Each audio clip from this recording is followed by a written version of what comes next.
ഈശ്വരി സദാശിവസാരംഭ ശങ്കരാചാര്യമധ്യമ അസ്മദാചാര്യപര്യന്ത വന്ദേ പരമ്പര ശ്രീ ശ്രീ പരമ്പര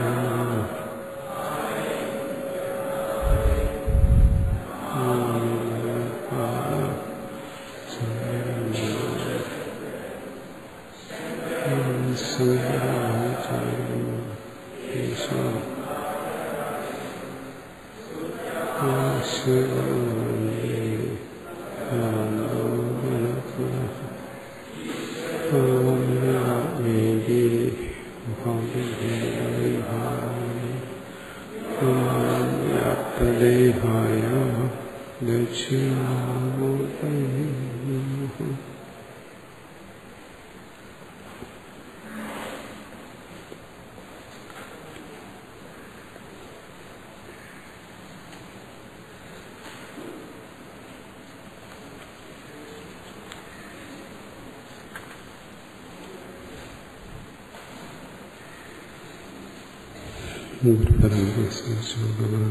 രണ്ടാമത്തെ യഥോർണനാഭിസ്തന്തുനോച്ചരേ യഥാഗ്നേ ക്ഷുദ്രാ വിസ്ഫുലിംഗാ വിചരന്തി ഏവമേവ അസ്മാദാത്മനഃ സർവേ പ്രാണാഃ സർവേ ലോകാഃ സർവേ ദേവാഃ സർവാണി ഭൂതാനി വിചരന്തി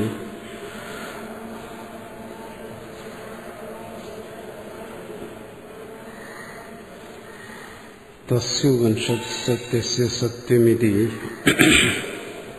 പ്രാണാ വൈ സത്യം തേഷാമേഷ സത്യം.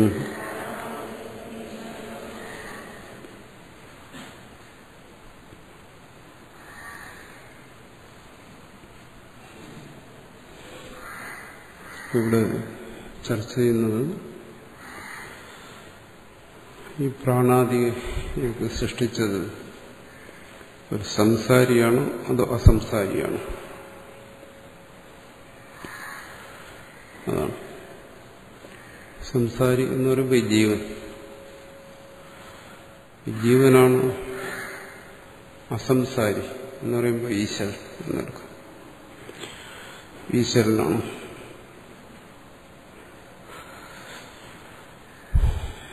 ഏതാണ് ഈ സൃഷ്ടി ഇവിടെ നടത്തിയിരിക്കുന്നത്? സാധാരണ ജീവൻ ഈശ്വരൻ എന്നതിന് സമാനം പറഞ്ഞാലും പോലെ ഈശ്വരനാണ് സൃഷ്ടിച്ചതെന്ന് പറഞ്ഞാൽ ഇവിടെ പ്രശ്നം തീരത്തില്ല.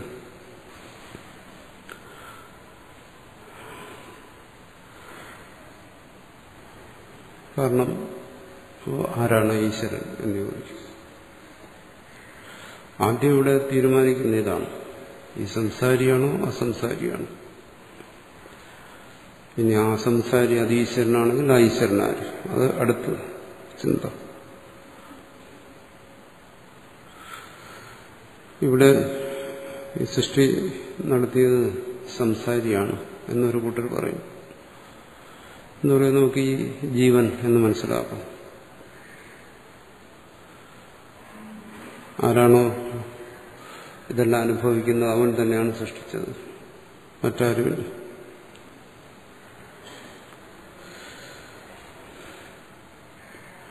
അല്ലെങ്കിൽ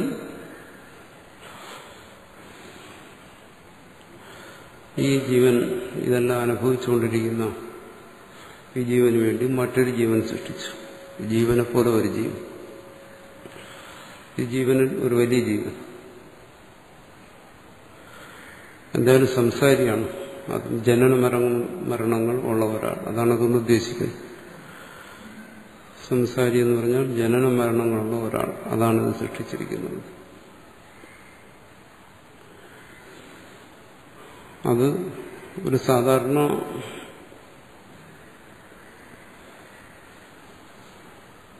പാമരന്മാർ പറയുന്നതല്ല. സൃഷ്ടിക്ക് വേണ്ടി അങ്ങനെ ഒരു അസംസാരിയെ കൽപ്പിക്കേണ്ട കാര്യമില്ല. സിദ്ധാന്തി എന്താ പറയുന്നത്? അദ്വൈതി സൃഷ്ടി അസംസാരിയുടേതാണ്.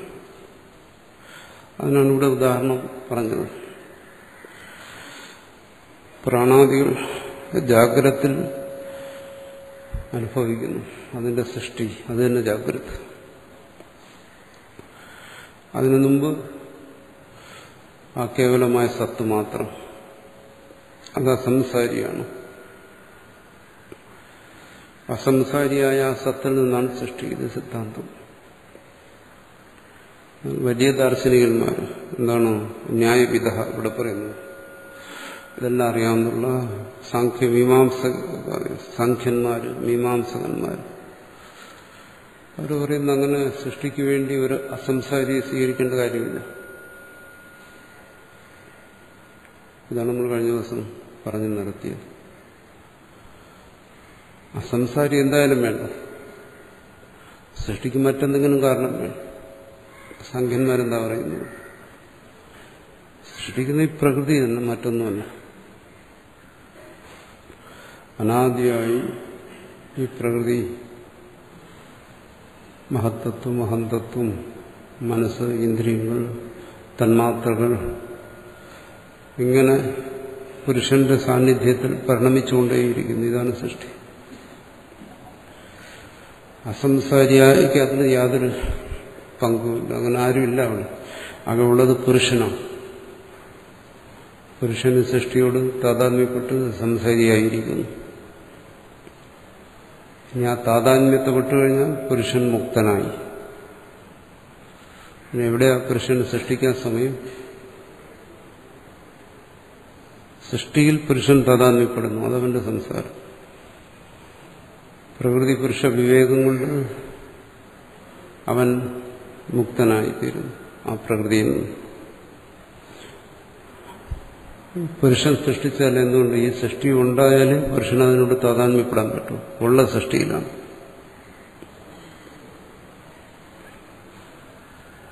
അതുകൊണ്ട് സാഖ്യന്മാർ പറയുന്നു, എങ്ങനെയാണ് ഒരു നർത്തകി തന്റെ നൃത്തം കൊണ്ട് കാഴ്ചക്കാരെ മോഹിപ്പിക്കുന്നത്, അതുപോലെ ഈ പ്രകൃതിയുടെ നൃത്തം അതിന് ഈ പുരുഷന്മാരെല്ലാം മോഹിച്ചിരിക്കുകയാണ്. പ്രകൃതി വേണം പുരുഷന് മോഹിക്കണമെങ്കിൽ. ആ പ്രകൃതി എങ്ങനെ പുരുഷൻ സൃഷ്ടിക്കും? മുക്തനായാൽ പിന്നെ അവിടെ സൃഷ്ടിയെക്കുറിച്ചുള്ള ചിന്തയുടെ ആവശ്യമേ ഇല്ല. അതുകൊണ്ട് ഈ സൃഷ്ടിക്ക് കാരണക്കാരനായ ഒരു അസംസാരി, ഇവിടെ അദ്വൈതിയും മറ്റും പറയുന്ന ഈശ്വരൻ അല്ലെങ്കിൽ സത്ത്, അതില്ല. മീമാംസകൻ എന്താ പറയുന്നത്? മീമാംസകർ എന്ന് പറയുന്നത് അവരാണ് ഈ വേദത്തിന്റെ പ്രാമാണ്യത്തെ ഉറപ്പിച്ച ആൾക്കാർ. വേദം അനാദിയാണ്, വേദം സ്വതപ്രമാണം ആണ്. സ്വതപ്രാമാണ്യ ചർച്ച എന്ന് പറയുന്നത് നമ്മുടെ ദാർശനികമായ ചർച്ചയിലെ ഏറ്റവും സങ്കീർണമായൊരു വിഷയമാണ്. അത് ചർച്ച ചെയ്ത് എവിടെ എത്തിച്ചേരുമെന്ന് ചർച്ച ചെയ്യുന്നവർക്ക് തന്നെ അവസാനം പിടികിട്ടത്തില്ല. അങ്ങനൊരു സംഗതിയാണ് സ്വതപ്രാമാണ്യം, പരിതപ്രാമാണ്യം. വേദം സ്വതപ്രമാണമെന്ന് പറയുന്നത് ഒരു ചെറിയൊരു ഉദാഹരണത്തോടെ പറഞ്ഞു കഴിഞ്ഞാൽ, കണ്ണ് കാണുന്നു,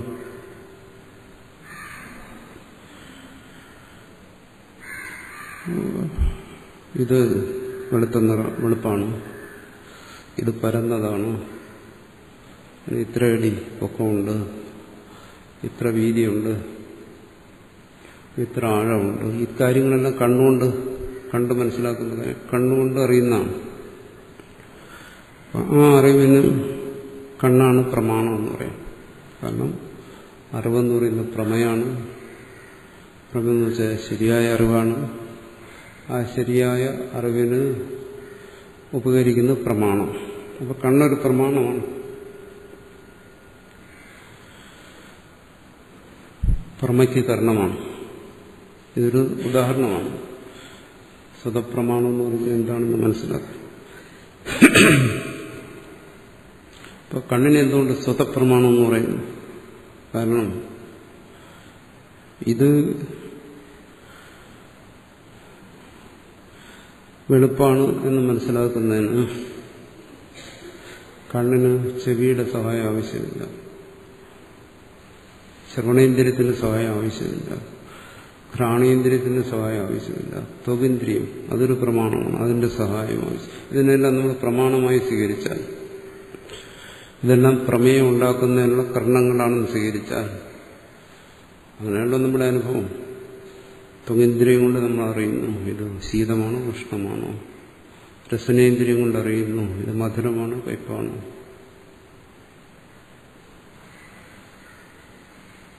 ശ്രവണേന്ദ്രിയം കൊണ്ട് ഗ്രഹിക്കുന്നു ശബ്ദം, ആ ശബ്ദം മൃദുവാണോ മന്ദമാണോ തീവ്രമാണോ, ആ ഭേദങ്ങളെല്ലാം, ശബ്ദത്തിലുള്ള ഭേദങ്ങളെല്ലാം ശ്രവണേന്ദ്രിയം കൊണ്ട് ഗ്രഹിക്കുന്നു. അപ്പോൾ ചക്ഷുരേന്ദ്രിയത്തിന് ഈ വർണ്ണം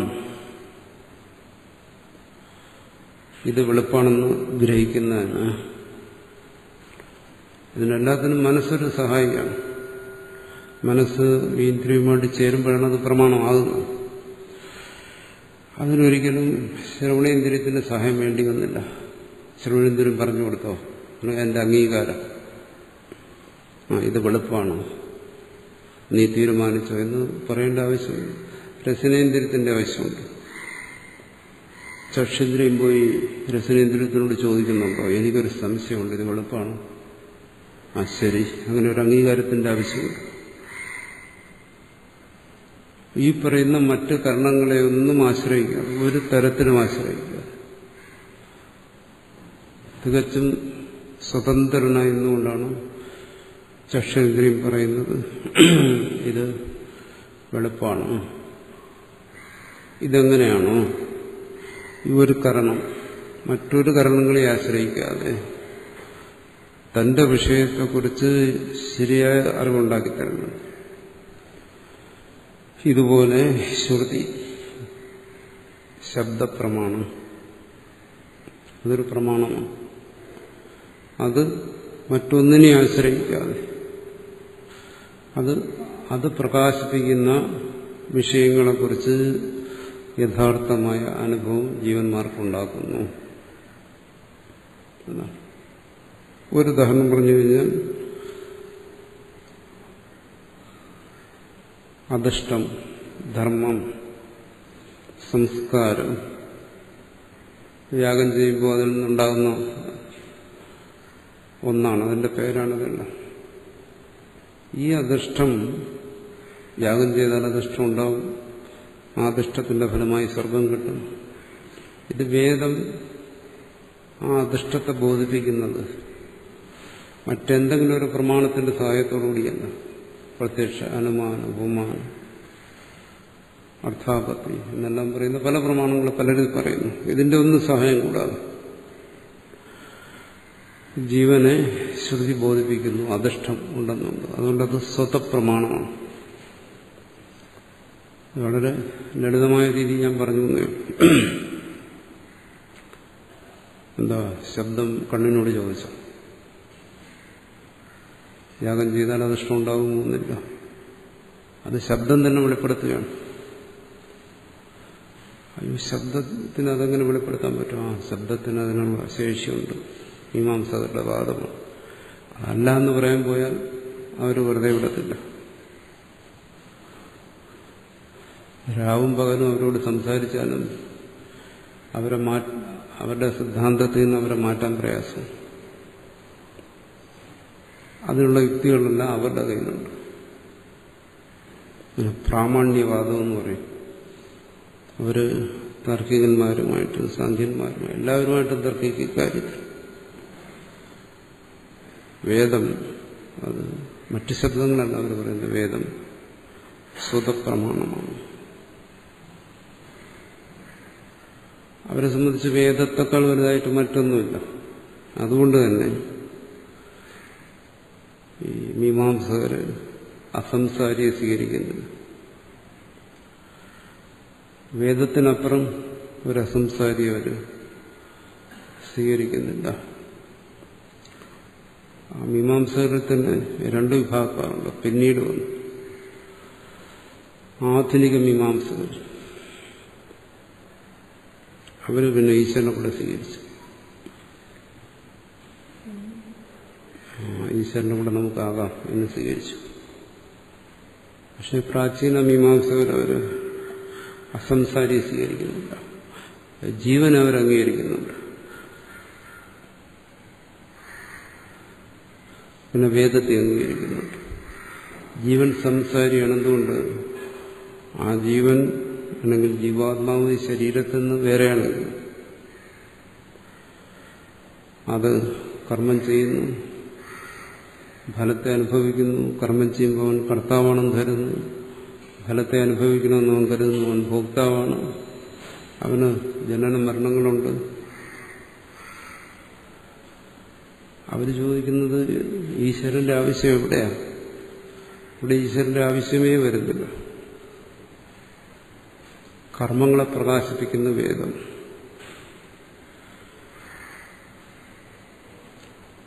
കർമ്മഫലത്തെ ബോധിപ്പിക്കുന്നത് വേദം. ജീവൻ കർമ്മം ചെയ്യുന്നു. ആ കർമ്മത്തിന്റെ ഫലം, അതായത് അധിഷ്ഠം, ആദിഷ്ടത്തിനനുസരിച്ച് സ്വർഗം നിറവേറുന്നു. അതെല്ലാം ജീവന്റെ അധിഷ്ഠത്തിനനുസരിച്ച് സംഭവിക്കുന്നതാണ്. കാരണം ഇവൻ കർമ്മം ചെയ്ത് ഒരു സ്വർഗത്തിൽ ചെല്ലണമെങ്കിൽ അധിഷ്ഠം, അവിടെ സ്വർഗം വേണം. അതിന് ആ സ്വർഗത്തെ ഈ അധിഷ്ഠത്തിന്റെ സഹായത്തോടുകൂടി ജീവൻ തന്നെ സൃഷ്ടിക്കുന്ന സംസാരി. അല്ലാതെ അത് സൃഷ്ടിക്കാൻ വേണ്ടി പ്രത്യേകിച്ച് ഒരു ഈശ്വരന്റെ ആവശ്യമില്ല. ഈശ്വരന്റെ ആവശ്യം എന്താണ്? ഈ കർമ്മഫലങ്ങൾ കൊടുക്കുന്നതിനാണ്, സുഖദുഃഖങ്ങളെ കൊടുക്കുന്നതിനാണ്. അത് അങ്ങനെ ഒരു കർമ്മഫലങ്ങളെ കൊടുക്കുന്നതിനായിട്ടൊരു ഈശ്വരന്റെ ആവശ്യം ഇല്ല. ഈശ്വരൻ ചെയ്യുന്ന കാര്യങ്ങളെല്ലാം തന്നെ വേദം ചെയ്യും.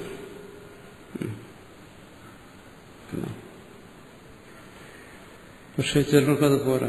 ധാത യഥാപൂർവമകത്പയത് എന്നൊക്കെ വേദത്തിൽ തന്നെ പറയുന്നു. ഒരു ധാതാവിനെ കുറിച്ച് പറയുന്നുണ്ട്. തസ്യ നിശ്വസിത വേദ ദുർവേദ യജുർവേദ സാമവേദ. ഈശ്വരന്റെ നിശ്വാസമാണിത് എന്നെല്ലാം പറയുന്നു. അതുകൊണ്ട് ഒരു ഈശ്വരനെ കൂടെ സ്വീകരിക്കാം എന്ന് പിൽക്കാലത്ത് പറയുന്നവരുണ്ട്.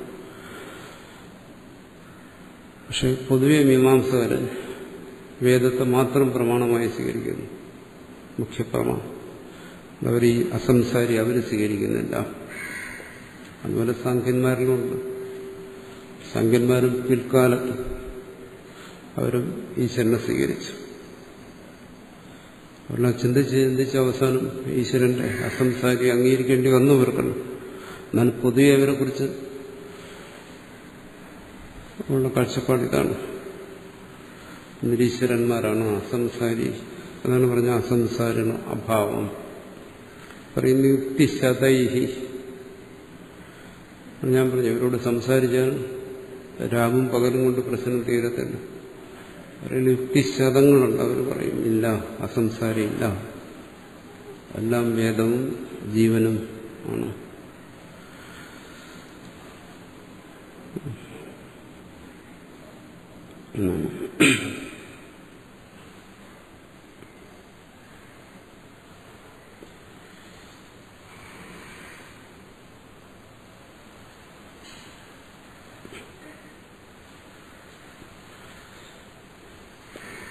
സംസാരിണോപി ജഗതുത്പത്തി സ്ഥിതിലയ ക്രിയാകർത്തൃത്വ വിജ്ഞാനസ്യ അഭാവാത് അയുക്തമിരിച്ച്. പിന്നെ ആരാ ഈ ലോകത്തെ സൃഷ്ടിച്ചത്? സംസാരി തന്നെ.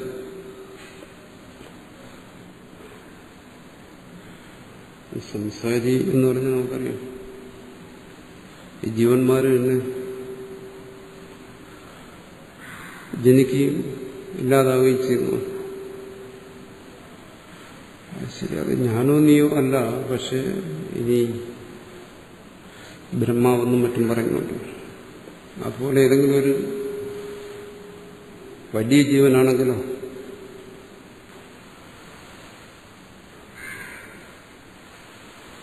അത് സാധ്യമാകത്തില്ല. സംസാരിക്ക് ജഗത്തിനെ സൃഷ്ടിക്കാൻ സാധ്യമല്ല എന്ന് പറയുന്നു. സംസാരണോപി സംസാരിയായ ഒരു ഈശ്വരൻ ജഗത്തിനെ സൃഷ്ടിച്ചില്ലെങ്കിൽ സംസാരിക്കാൻ സാധ്യമല്ല. എന്തുകൊണ്ട്? ജഗതുത്പത്തി സ്ഥിതിലയ ക്രിയാകർത്തൃത്വ വിജ്ഞാനസ്യ അഭാവ. ഈ ജഗത്ത് സൃഷ്ടിക്കണമെങ്കിൽ ഈ ജഗത്തിന്റെ ഉത്പത്തി എന്താണെന്നറിയണം, എങ്ങനെയെന്നറിയണം, സ്ഥിതിയെക്കുറിച്ച് മനസ്സിലാക്കണം, ലയം നാശത്തെക്കുറിച്ച് മനസ്സിലാക്കണം. ഇതിനു വേണ്ടുന്നുള്ള ക്രിയ, കർത്തൃത്വം, ഇതിനെക്കുറിച്ചുള്ള വിജ്ഞാനം, ഇതെല്ലാം വേണം. ഒരു സംസാരിക്ക് ഇതിനെക്കുറിച്ചുള്ള അറിവുണ്ടാകത്തില്ല. കാരണം സംസാരി എന്ന് പറയുമ്പോൾ ജനിക്കുന്നു. അവൻ ജനിക്കുന്നതിന് മുമ്പ് ഉള്ള പ്രളയത്തെക്കുറിച്ച് അവനെങ്ങനെ അറിയാൻ പറ്റും? ഇനി സ്ഥിതി അറിയാമെന്ന് പറയാൻ വേണ്ടി വന്നാൽ, പക്ഷെ പ്രളയത്തെ എങ്ങനെ അറിയും? അവിടെ അവനില്ലല്ലോ. ഇനി സ്ഥിതിയെപ്പോലും ശരിക്കറിയാൻ കഴിയത്തില്ല. കാരണം സംസാരി എന്ന് പറയുമ്പോൾ സൃഷ്ടിയിൽ അന്തർഭവിച്ചുപോയി, സൃഷ്ടിയുടെ ഭാഗമായി.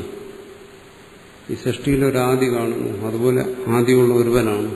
അത് എത്ര വലിയ യോഗിയായാലും ശരി, എത്ര ഉയർന്ന ദേവനായാലും ശരി, സംസാരി എന്ന് പറഞ്ഞാൽ അവിടെ ആദിയുള്ളവനാണ്. അങ്ങനെയുള്ള ഒരാൾക്ക് ഈ ജഗത്തിന്റെ സൃഷ്ടിയുടെ പൂർണ്ണമായ രഹസ്യം, തന്റെ തന്നെ സൃഷ്ടിയുടെ രഹസ്യം, താൻ തന്നെ സൃഷ്ടിക്കപ്പെടുന്നതിന് മുമ്പുള്ള കാര്യങ്ങൾ എങ്ങനെ അറിയാൻ പറ്റും? അതുകൊണ്ട് സംസാരി സൃഷ്ടിച്ചു എന്ന് വരുന്നത് ശരിയല്ല. അയുക്തം ഇതിച്ചേ യത് മഹത പ്രപഞ്ചേന സ്ഥാപിതം ഭൂത ശബ്ദാദിഭുക് സംസാരിയവ അവസ്ഥാന്തര വിശിഷ്ടോ ജഗത കർത്തേതി തദസത്. നിങ്ങളിപ്പോൾ പറഞ്ഞു എന്താണ്? നിങ്ങൾ വളരെ യുക്തി ഉപയോഗിച്ച്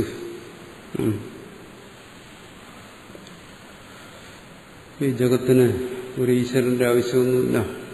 ഇപ്പൊ ഇവിടെ ഈ ഇരിക്കുന്നവൻ തന്നെ വേറൊരവസ്ഥയെ പ്രാപിച്ചിട്ട് സൃഷ്ടികർത്താവായി മാറുന്നു. അവിടെ ഇരുന്നുകൊണ്ട് ഇതിനെ സൃഷ്ടിക്കുന്നു.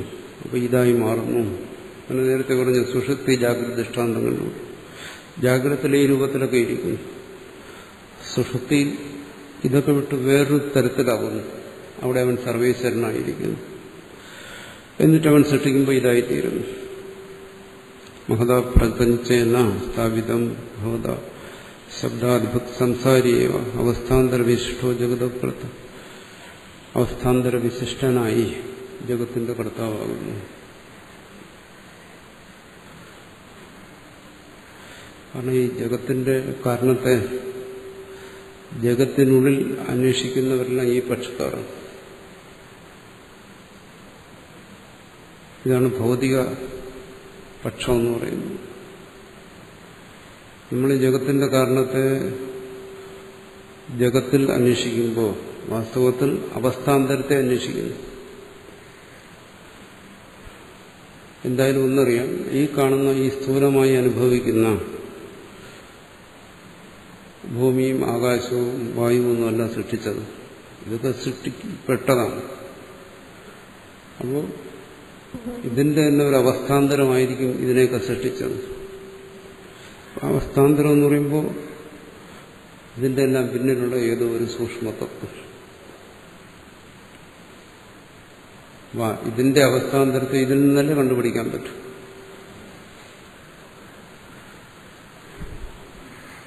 ആഭരണത്തിന്റെ അവസ്ഥാന്തരമാണ് സ്വർണം. അപ്പോൾ അതിന് ആഭരണത്തിൽ നിന്ന് തന്നെ കണ്ടുപിടിക്കും. പാത്രത്തിന്റെ അവസ്ഥാന്തരമാണ് മണ്ണ്. അതുകൊണ്ട് അതിന്റെ കാരണത്തെ പാത്രത്തിൽ തന്നെ കണ്ടുപിടിക്കും. അതുപോലെ സൃഷ്ടി ഇതിന്റെ അവസ്ഥാന്തരത്തെ ഇതിൽ തന്നെ കണ്ടുപിടിക്കുന്നു. സ്ഥൂലമായി ഇതിന് അനുഭവപ്പെടുന്ന കാര്യമായിട്ടാണ്.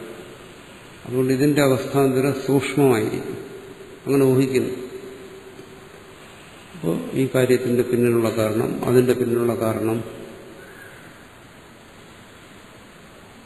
വസ്ത്രത്തിന്റെ പിന്നിലുള്ള കാരണം നൂല്, നൂലിന്റെ പിന്നിലുള്ള കാരണം പഞ്ഞി, പഞ്ഞിയുടെ പിന്നിലുള്ള കാരണം അതിന്റെ അണുക്കൾ, പരമാണുക്കൾ, പിന്നെ അതിന്റെ പരമാണുക്കൾ. അങ്ങനെ ഈ സൃഷ്ടി അന്തർഭവിച്ചിരിക്കുന്ന കാര്യകാരണ ബന്ധത്തെ കണ്ടുകൊണ്ട് ഈ സൃഷ്ടിയുടെ തന്നെ ഒരവസ്ഥാന്തരം എന്ന് പറഞ്ഞാൽ ഏറ്റവും സൂക്ഷ്മമായ ഒരവസ്ഥയാണ് സൃഷ്ടിക്ക് കാരണം എന്നന്വേഷിക്കുന്നതാണ് ഭൗതികവാദം എന്ന് പറയുന്നത്. അപ്പോൾ അവർ കണ്ടെത്തും എന്താണ് ഇതിനെല്ലാം കാരണമായിരിക്കുന്നത് പരമാണുക്കളാണ്. അവിടെയും നിൽക്കത്തില്ല. ഇനി ആ പരമാണുക്കൾക്കും പിന്നിലെന്തോ ചില പരമാണുക്കൾ പരമമായ കാര്യങ്ങളുണ്ട്. അവസ്ഥാന്തരം എന്ന് പറയുന്ന യുക്തിയാണ്. അപ്പോൾ സൃഷ്ടിയുടെ കാരണത്തെ സൃഷ്ടിയിൽ നിന്ന് കണ്ടുപിടിക്കുക, സ്ഥൂലമായ സൃഷ്ടിയുടെ കാരണത്തെ സൂക്ഷ്മമായി സൃഷ്ടിയിൽ തന്നെ ഉണ്ടെന്ന് കരുതുക, എന്നിട്ട് അന്വേഷിക്കുക. എല്ലാ ആധുനികമായ പരീക്ഷണങ്ങളും ഈ അവസ്ഥാന്തരത്തെക്കുറിച്ചുള്ള അന്വേഷണങ്ങളാണ്.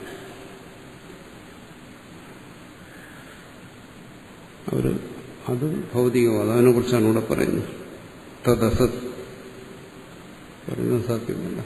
നിങ്ങൾ എത്ര കാലം ഈ സൃഷ്ടിയുടെ രഹസ്യത്തെ ഈ സൃഷ്ടിയിൽ അന്വേഷിച്ചാലും അവിടെ നിന്ന് കണ്ടുപിടിക്കാൻ പറ്റത്തില്ല. ഇതിങ്ങനെ അന്വേഷിച്ച് സൂക്ഷ്മത്തിൽ നിന്ന് സൂക്ഷ്മത്തിലേക്ക്, സൂക്ഷ്മത്തിൽ നിന്ന് സൂക്ഷ്മത്തിലേക്ക് പോയിക്കൊണ്ടേയിരിക്കും അനന്തമായി. ഇത് അനന്തമാണ് ഈ സൃഷ്ടി. അനന്തമായ സൃഷ്ടിയിൽ സൃഷ്ടിയുടെ കാരണത്തെ അന്വേഷിച്ചു കഴിഞ്ഞാൽ അവിടെ കാരണവും കാര്യവും എല്ലാം അനന്തമാണ്. ഒരു നിഗമനത്തെ തള്ളിക്കളഞ്ഞ് അടുത്ത നിഗമനത്തിലേക്ക് പോകാം, അതിനെ തള്ളിക്കളഞ്ഞ് അടുത്തതിലേക്ക് പോകാം. മനുഷ്യന്റെ ബുദ്ധിയുടെ സൂക്ഷ്മത അനുസരിച്ച് അതിനവസാനമുണ്ട്. ഒരിക്കലും ഇത് സാധ്യമല്ല. അനന്തതയ്ക്ക് ഇവിടെ അവസാനം. ഇങ്ങനെ അന്വേഷിച്ച് ഈ അനന്തതയിൽ അവസാനമില്ല എന്നവനെ ബോധ്യപ്പെടുമ്പോൾ ആ അന്വേഷണം മനസ്സിലാക്കും. അവസ്ഥാന്തരമാണെന്നുള്ള അന്വേഷണം മനസ്സിലാക്കും.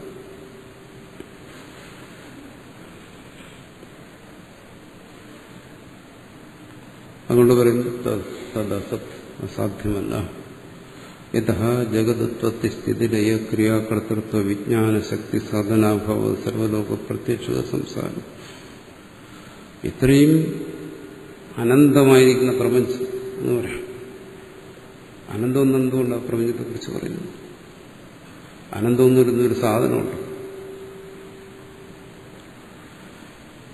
അങ്ങനെ ഒരു വസ്തുവുണ്ട്. എന്തുവാ അനന്തം എന്ന് പറഞ്ഞാൽ താല്പര്യം?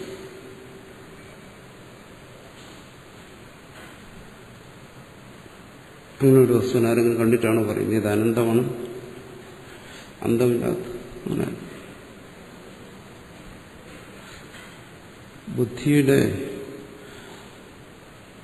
വിഷയമാകുന്ന ഏതിനെയും പരിച്ഛിന്നമാക്കുന്നതാണ് ബുദ്ധിയുടെ സ്വഭാവം. പുസ്തകത്തെ അറിയുന്നു, ബുദ്ധി അതിനെ ഉൾക്കൊള്ളുന്നു.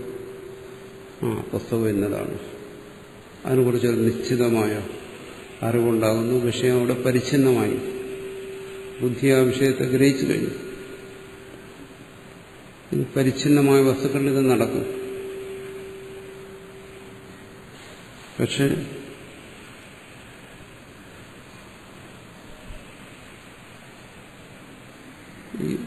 ഈ വിഷയങ്ങളെ ബുദ്ധിക്ക് ഉൾക്കൊള്ളുന്നതിന് വലിയൊരു പരിമിതിയുണ്ട്.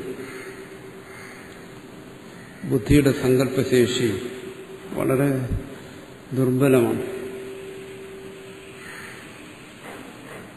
ഉദാഹരണം പറഞ്ഞാൽ 1 ഇഞ്ച് സങ്കല്പിക്കാം, 1 ഇഞ്ച് ഇത്രയാണ്. 1 അടി സങ്കല്പിക്കാം, ഇത്രയാണ്. മനസ്സുകൊണ്ട് സങ്കല്പിക്കാം, മനസ്സുകൊണ്ട് ഉൾക്കൊള്ളിക്കാം. 2 അടി 3 അടി മനസ്സിന് കഴിയും. 1 മൈലെന്ന് പറഞ്ഞാൽ പറ്റും. പക്ഷേ മുമ്പോട്ട് പോയാൽ 100 മൈൽ 1000 മൈൽ, പിന്നെ ബുദ്ധി അതിനെ ഉൾക്കൊള്ളുന്നില്ല. പിന്നെ പറയും പ്രകാശവർഷം. ഒരു രക്ഷയില്ല, ബുദ്ധിക്ക് ഉൾക്കൊള്ളാൻ പറ്റത്തില്ല. എന്താണ്? പ്രപഞ്ചത്തിന്റെ വ്യാപ്തിയെ ബുദ്ധിക്ക് ഉൾക്കൊള്ളാൻ കഴിയുന്നില്ല. അതുകൊണ്ടാണ് പ്രപഞ്ചത്തെ അനന്തം എന്ന് പറയുന്നത്. അതിന്റെ ചെറിയ അംശങ്ങൾ മാത്രമേ ബുദ്ധിക്ക് പരിച്ഛിന്നമാക്കാൻ കഴിയുന്നുള്ളൂ. എന്നുവെച്ചാൽ ബുദ്ധിയാകുന്ന അളവ് പോലെ ഒതുക്കാൻ കഴിയുന്നുള്ളൂ. മുമ്പോട്ട് പോയി കഴിഞ്ഞാൽ അതിന്റെ വ്യാപ്തി ബുദ്ധിക്ക് ഒതുങ്ങത്തില്ല. അതുകൊണ്ട് പറയുന്നു പ്രപഞ്ചം അനന്തമാണ്. അങ്ങനെയുള്ള അനന്തമായിരിക്കുന്ന ഈ പ്രപഞ്ചത്തിന്റെ യതഃ ജഗത് ഉത്പത്തി സ്ഥിതിലയ ക്രിയാകർത്തൃത്വ വിജ്ഞാന ശക്തി ഇതിന്റെ സ്ഥിതി, ലയം, ക്രിയാകർത്തൃത്വം തുടങ്ങിയ വിജ്ഞാനശക്തി, സാധനാഭാവ, അങ്ങനെ ഒരു ബുദ്ധി നമുക്കില്ല, ഈ സംസാരികൾക്കില്ല. വിജ്ഞാനശക്തി, സാധനം ഒന്നുമില്ല. ഇതിനാദ്യം ഒന്നും ഉൾക്കൊള്ളണ്ടേ ബുദ്ധി, എന്നിട്ടല്ലേ സൃഷ്ടിക്കാൻ കഴിയും.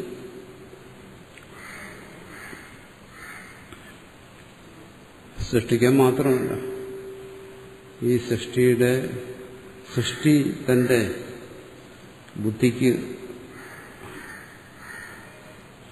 ഉള്ളിൽ ഒതുങ്ങാത്തതുകൊണ്ട് അതിവിപുലമായിരിക്കുന്ന, അനന്തമായിരിക്കുന്ന ഈ സൃഷ്ടിയുടെ രഹസ്യവും ബുദ്ധിയുടെ ഉള്ളിൽ ഒതുങ്ങത്തില്ല ഒരിക്കലും. ഈ സൃഷ്ടി തന്നെ ഒതുങ്ങുന്നില്ലെങ്കിൽ പിന്നെ അതിന്റെ രഹസ്യം എങ്ങനെ ഒതുങ്ങുന്നു? കാരണം ആ സൃഷ്ടിയുടെ രഹസ്യം, ആ സൃഷ്ടിയുടെ കാരണം, അത് ഈ സൃഷ്ടിയേക്കാൾ സൂക്ഷ്മവും സൃഷ്ടിയേക്കാൾ അനന്തവുമായിരിക്കും. അത് ഒരിക്കലും ബുദ്ധിക്ക് ഒതുങ്ങത്തില്ല. സാധനാഭാവ. അതിനുവേണ്ടി മനുഷ്യൻ വെറുതെ ശ്രമിക്കുകയാണ്. എങ്ങനെ? ഇത് ഞാൻ കണ്ടുപിടിച്ചേ തീരൂ, സൃഷ്ടിയുടെ കാരണം കണ്ടുപിടിച്ചേ തീരൂ. മറ്റൊന്നുണ്ട്, സൃഷ്ടിയുടെ കാരണത്തെ അന്വേഷിച്ചു പോയി കഴിഞ്ഞാൽ ഇതുവരെ അറിയാത്ത പല അറിവുകളും ഉണ്ടാവും. ഇതുവരെ കണ്ടുപിടിക്കാത്ത പലതും കണ്ടുപിടിക്കാൻ കഴിയും, അത് സത്യമാണ്. പക്ഷെ അതൊന്നും അതിന്റെ കാരണമായിരിക്കത്തില്ല. കാരണം അത് ബുദ്ധിക്ക് ഒഴുകത്തില്ല. പറയുന്നു വിജ്ഞാനശക്തി സാധനാഭാവ സർവലോക പ്രത്യക്ഷ. ഇത് സർവർക്കും ബോധ്യപ്പെടാവുന്ന ഒരു കാര്യമാണ്. സൃഷ്ടിയുടെ രഹസ്യം എനിക്ക് ബോധ്യപ്പെടത്തില്ല. സൃഷ്ടിയിൽ പലതും ബോധ്യപ്പെടും, അത് ശരിയാണ്. അന്വേഷണം വേണ്ടെന്നല്ല പറയാം. അന്വേഷിക്കാം, കണ്ടുപിടിക്കാം, അറിവിനെ വർദ്ധിപ്പിക്കാം, അതെല്ലാം നല്ലത് തന്നെ. പക്ഷെ ആ വിജ്ഞാന സാധനാശക്തി അതൊന്നും ഈ സംസാരിയായ ഈ ജീവന്റെ, അല്പജ്ഞനായ ഈ ജീവന്റെ ബുദ്ധിക്ക് ഒതുങ്ങുന്ന കാര്യങ്ങളല്ല. അതുകൊണ്ട് തന്നെ അവന് ഇത് സൃഷ്ടിക്കാനും ഒന്നും സാധ്യമല്ല. ആ സംസാരി ഇനി എത്ര കേമനാണെന്ന് പറഞ്ഞാലും ശരി, ഈ സൃഷ്ടിയുടെ ആദ്യം മുതൽ ഈ സൃഷ്ടിയുടെ അന്തം വരെയുള്ള ഒരാളാണെന്ന് പറഞ്ഞാലും ശരി, കാരണം അവൻ സൃഷ്ടിയോടുകൂടി തുടങ്ങി സൃഷ്ടിയിൽ അവസാനിച്ചു. അവനങ്ങനെ സൃഷ്ടിക്കാൻ കഴിയും? സാധ്യമല്ല. സകഥം അസ്മദാദി സംസാരി മനസ്സാപി വിചിന്ത ഇതും സഖ്യം പറയുന്നു. അതുകൊണ്ട് ഇങ്ങനെയുള്ള ഈ സൃഷ്ടി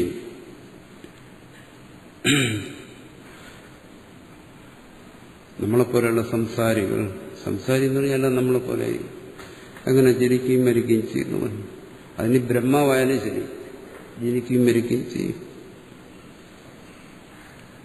മനസ്സാപി ചിന്തയിതും അസഖ്യം. മനസ്സുകൊണ്ട്, മനസ്സാ ചിന്തയിതുമൊക്കെ, മനസ്സുകൊണ്ടൊന്ന് ചിന്തിക്കാൻ പോലും സാധ്യമല്ല. ഒന്ന് സങ്കല്പിക്കാൻ കൂടി അതൊന്ന് സങ്കല്പിക്കണ്ടേ? കുലാലൻ പാത്രത്തെ ഉണ്ടാക്കുന്നവൻ ആദ്യം സങ്കല്പിക്കുന്നു, പാത്രത്തിന്റെ ആകൃതി ഇന്നതാണ്, ആ പാത്രം ഉണ്ടാക്കുന്നതിന് ഇന്ന ഇന്ന സാധനങ്ങൾ വേണം, അത് ഇന്ന രീതിയിൽ സംഭരിക്കണം, സംഭരിച്ചു കഴിഞ്ഞാൽ അതുകൊണ്ട് ഇന്നതൊക്കെ ചെയ്യണം, അവസാനം അത് ഇന്ന രൂപത്തിലുള്ള പാത്രമാകും. സങ്കല്പം വേണ്ടേ? സങ്കല്പത്തെ തുടർന്നാണ് പ്രവൃത്തി. ഇത് ചിന്തയിതുമപി അസത്യം. മനസ്സുകൊണ്ട് ചിന്തിക്കാൻ കൂടി സാധ്യമല്ല, പിന്നല്ലേ അത് പ്രവൃത്തിയിലേക്ക് കൊണ്ടുവരാൻ.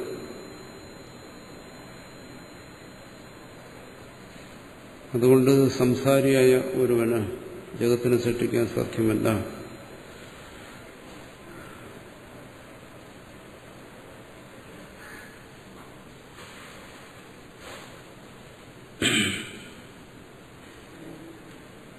പൃഥിവ്യാദി വിന്യാസ വിശിഷ്ടം ജഗത് നിർമ്മിനിയാ.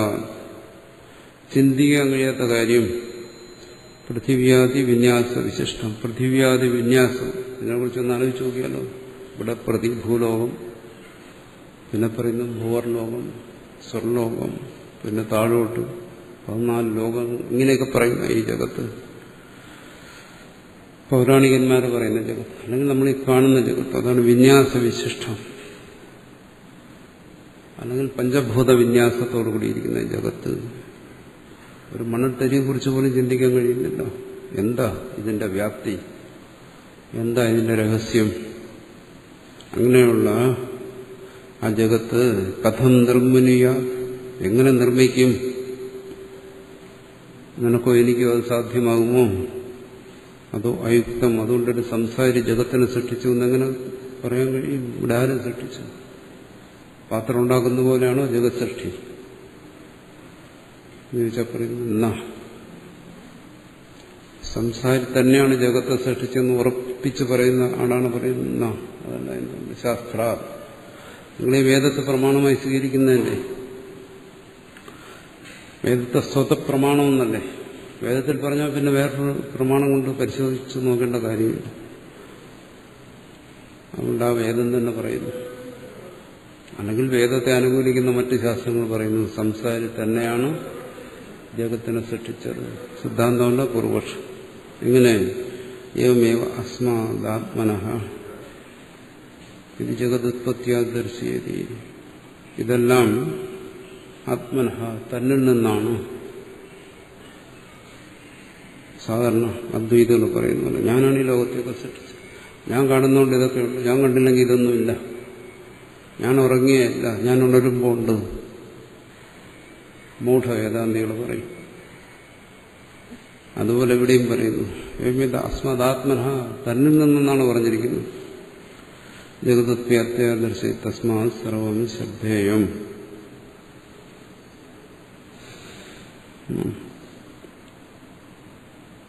അതുകൊണ്ട് ശാസ്ത്രത്തിൽ ശ്രദ്ധ വേണം.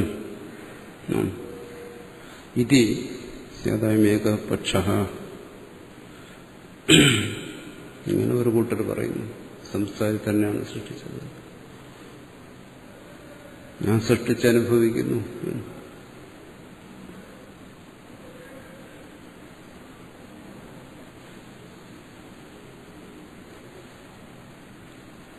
ഇനി അദ്വൈതി എന്താ പറയുന്നത്? ഞാൻ സൃഷ്ടിച്ചെന്നൊന്നും പറയുന്നത് ഒരു അഹന്തയാണ്, അസംബന്ധമാണ്.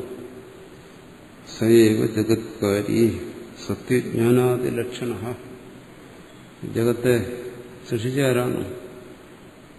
സത്യജ്ഞാന ആനന്ദ രൂപത്തിലിരിക്കുന്നവൻ. ജഗത്തെ സൃഷ്ടിക്കുന്നതിനുള്ള സർവജ്ഞാന ഐശ്വര്യ വീര്യങ്ങളോടുകൂടിയവൻ പരമാത്മാ, അതാണ് ജഗത്തിനെ സൃഷ്ടിച്ചത്. തസ്മാദി ആത്മനശ്ചേതി സമാനാധികരണ്യതഃ, തസ്മാദാത്മനഃ എന്ന് പറഞ്ഞിരിക്കുന്നു. പിന്നെ ഈ ഒരു ഭാഗം മാത്രമേ ശ്രദ്ധിക്കുന്നുള്ളൂ. ആത്മനഃ, എന്നിൽ നിന്ന്.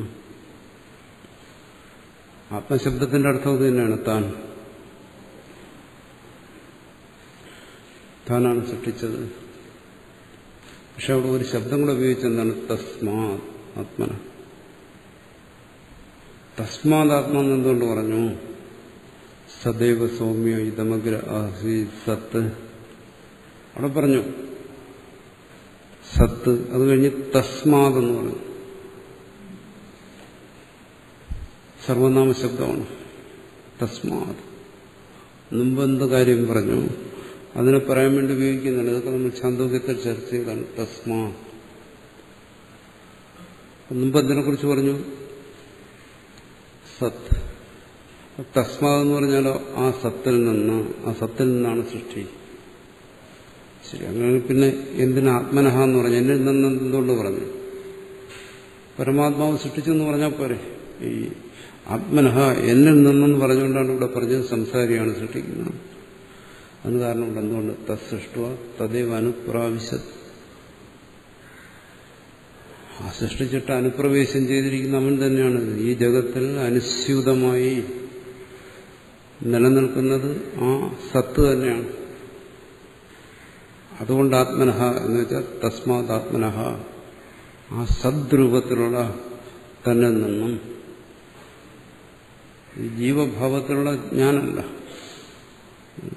ആ സദ്രൂപത്തിലുള്ള തന്നെ നിന്നും സദാശ്രയമായിരിക്കുന്ന ഈ പ്രപഞ്ചത്തെ സൃഷ്ടിച്ചിരിക്കുന്നു. അതുകൊണ്ടാണ് ജഗത്ത് സദാശ്രയമായിരിക്കുന്നത്. അസ്ഥി അസ്ഥി അസ്ഥി എന്നിങ്ങനെയുള്ള അനുഭവത്തിന് ആശ്രയമായി ജഗത്ത് അനുഭവപ്പെടുന്നത് അതുകൊണ്ടാണ്. അതുകൊണ്ട് ആ സദ്രൂപത്തിലുള്ള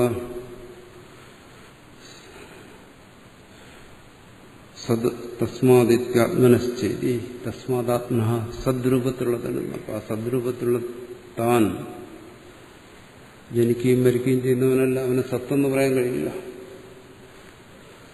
ജനന മരണ അതീതനായിരിക്കുന്ന താൻ ജാഗ്രത സ്വപ്ന സുഷുപ്തികളിൽ തുര്യനായി സ്ഥിതി ചെയ്യുന്ന താൻ തന്നിൽ നിന്നാണ് ഈ സൃഷ്ടി.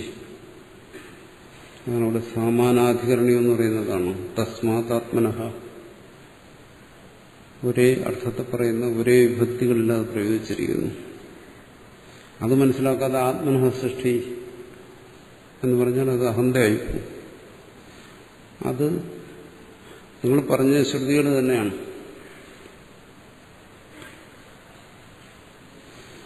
അതിൻ്റെ തന്നെ വെറും വാച്യാർത്ഥത്തിൽ കുരുങ്ങിക്കിടക്കരുത്. താല്പര്യത്തിലേക്ക് പോകണം. അവിടെ എന്ത് പറഞ്ഞിരിക്കുന്നു? സർവജ്ഞ സർവവിത്ത്. സത്ത് സർവജ്ഞനാണ്, സർവവിത്താണ്. എന്താണ് നീ സംസാരിയായിരിക്കുന്ന നീ സർവജ്ഞനും സർവവിത്തുമാണോ? സത്താണ് സർവജ്ഞനും സർവവിത്തുമായിരിക്കുന്നത്. ഈ ജനിച്ചു കഴിഞ്ഞു, സംസാരിയായി കഴിഞ്ഞു. ശരി, ഞാൻ ജനിച്ച സംസാരിയാണ് എങ്കിലും അതെനിക്കൊരു ഭ്രാന്തിയാണ്. ഞാൻ പരമാർത്ഥത്തിൽ ആ സത്താണ്, സത്സ്വരൂപനാണ്, സച്ചിദാനന്ദ സ്വരൂപനാണ് എങ്കിൽ നീ സർവജ്ഞനും സർവവിത്തും തന്നെ. ആ രീതിയിൽ. മറിച്ച് ഈ ശരീരത്തോടു കൂടിയവനാണെങ്കിൽ സർവജ്ഞനും സർവവിത്തുമാകത്തില്ല.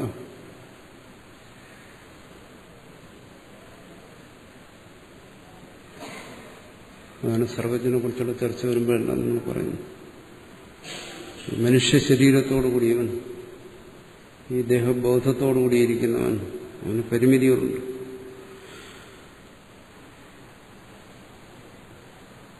എന്തുകൊണ്ട്?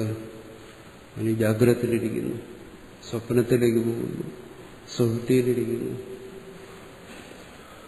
അവസ്ഥാന്തരങ്ങളിലേക്ക് മാറി മാറി സഞ്ചരിച്ചുകൊണ്ടിരിക്കുന്നു. അവന് സാധ്യമല്ല സർവജ്ഞനായിരിക്കാൻ. ആ സത് രൂപത്തിൽ അവൻ സർവജ്ഞനാണ്, ജ്ഞാനരൂപത്തിൽ അവൻ സർവജ്ഞനാണ്, ആനന്ദരൂപത്തിൽ അവൻ സർവജ്ഞനാണ്. യോ അസ്നായ പിപാസി അത്യേതി. അതാ മനുഷ്യരൂപത്തിലിരുന്നുകൊണ്ട് നിനക്ക് സർവജ്ഞനാകാൻ കഴിയത്തില്ല. എന്തുകൊണ്ട്? അസ്നായ പിപാസേ, വിശക്കുന്നു, ദാഹിക്കുന്നു, എനിക്ക് ഭക്ഷണം കഴിക്കണം. ഒത്തിരി പരിമിതികളുണ്ട്. ശരീര ഇന്ദ്രിയ മനസ്സുകൾ സൃഷ്ടിക്കുന്ന, ഈ ഉപാധികൾ സൃഷ്ടിക്കുന്ന പരിമിതി, ഇതിന് അത്യേതി, ഇതിനെ അതിക്രമിച്ച ഒരു സ്വരൂപമുണ്ട്. ആ സ്വരൂപത്തിലാണ് സർവജ്ഞത്വം. ആ സ്വരൂപത്തിലാണ് ഈ സൃഷ്ടി, കർത്തൃത്വം. അവിടെ നിന്നാണ് ഇതെല്ലാം സംഭവിക്കുന്നത്. അത് അസംസാരിയാണ്.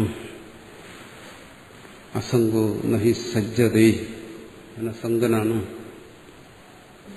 ഈ ശരീരത്തോട് താതാത്മ്യപ്പെട്ട് ബാല്യം, യൗവനം, വാർദ്ധക്യം, ജനനം, മരണം ഇതെല്ലാം അനുഭവിച്ചുകൊണ്ടിരിക്കുന്നവൻ അവനെങ്ങനെ സൃഷ്ടിക്കാൻ കഴിയും?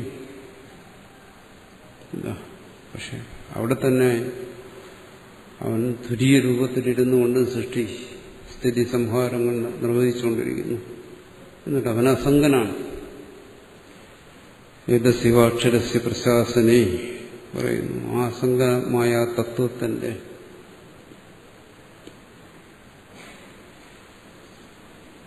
അക്ഷരസ്യ പ്രശാസന, അവന്റെ ഭരണത്തിന് കീഴിലാണ് ഇതെല്ലാം. അല്ലാതെ ഈ ശരീരാഭിമാനിയായ കേവല ജീവന്റെ ഭരണത്തിന് കീഴിലല്ല ഇത് നടക്കുന്നത്. ജനിക്കുകയും മരിക്കുകയും ചെയ്യുന്നവന്റെ ഭരണത്തിലല്ല ഈ ജനന മരണങ്ങൾ സംഭവിച്ചുകൊണ്ടിരിക്കുന്നു. അതല്ലേ എങ്ങനെയോ അറിയാതെ ജനിച്ചു പോകുന്നു, അതുപോലെ അറിയാതെ മരിച്ചും പോകുന്നു. ഏത് നിമിഷം, എങ്ങനെ, എപ്പോ, ഏത് സ്വഭാവത്തിലൊന്നും അറിയാൻ വയ്യ. ആർക്കറിയാതെ? ഏത് തരത്തിലാണ് സംഭവിക്കുന്നത്, ഏത് രൂപത്തിലാണ്.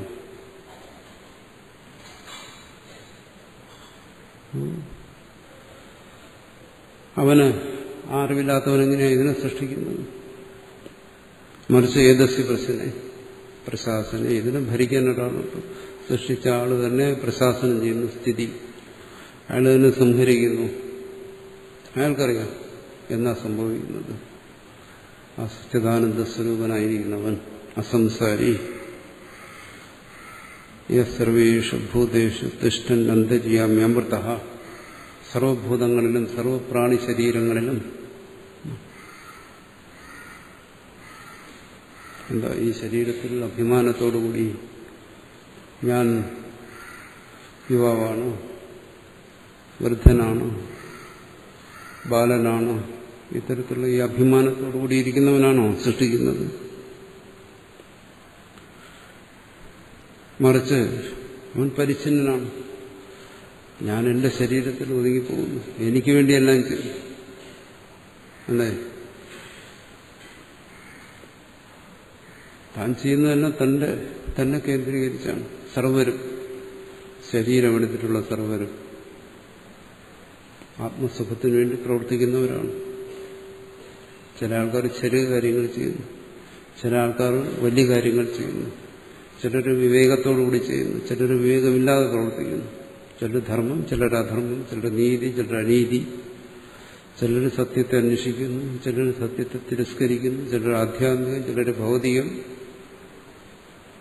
ഈ ശരീരത്തിനുള്ളിൽ ശരീരബോധത്തോടുകൂടി പ്രവർത്തിക്കുന്ന സർവ്വജീവന്മാരും ആത്മസുഖത്തിനു വേണ്ടി പ്രവർത്തിക്കുകയാണ്.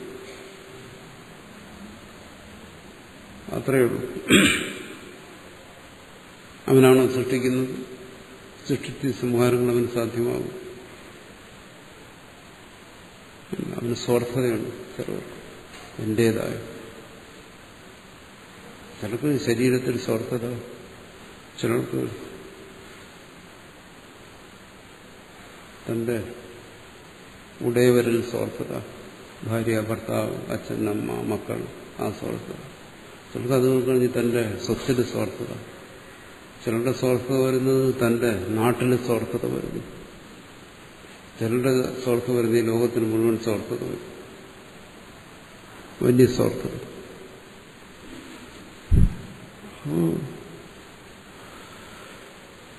മറിച്ച് ആണെങ്കിലോ സർവഭൂതേഷു തിഷ്ഠൻ, അവൻ ഈ ശരീരത്തിലല്ല ഇരിക്കുന്നു. അതുകൊണ്ട് അവന് ചെറുതും വലുതുമായ സ്വാർത്ഥതകളില്ല. മറിച്ച് സർവഭൂതേഷു തിഷ്ഠൻ അഹമാത്മാ ഗുഡാകേശ. സർവഭൂതാശയസ്ഥിതൻ, അവൻ സർവഭൂതാശയസ്ഥിതനായിരുന്നുകൊണ്ട് അന്തര്യാമിയായിരിക്കുന്നു. ഭ്രാമയൻ സർവഭൂതാനി യന്ത്രാരൂഢാനി മായ. അന്തര്യാമി അമൃത. അവന് ഈ പറയുന്ന തുടക്കം ഒടുക്കമില്ല, ജനനം മരണമില്ല. ഒരു ശരീരത്തിലേക്ക് താതാത്മ്യപ്പെടുക, പിന്നെ ആ ശരീരം വിട്ട് വേറെ ശരീരത്തിലേക്ക് പോകാതില്ല. സർവ അന്തര്യാമിയായിരിക്കുന്നു. എല്ലാ ശരീരങ്ങളിലും ഒരേപോലെ സ്ഥിതി ചെയ്യുന്നു. അതേസമയം അതിനോട് താതാത്മ്യപ്പെടാതെ അസംഗനായിരിക്കുന്നു. അങ്ങനെ ഒരു പരമാത്മാവാണ് ഇത് സൃഷ്ടിക്കുന്നത്. ഇത് മനസ്സിലാക്കാൻ എന്താ പ്രയാസം?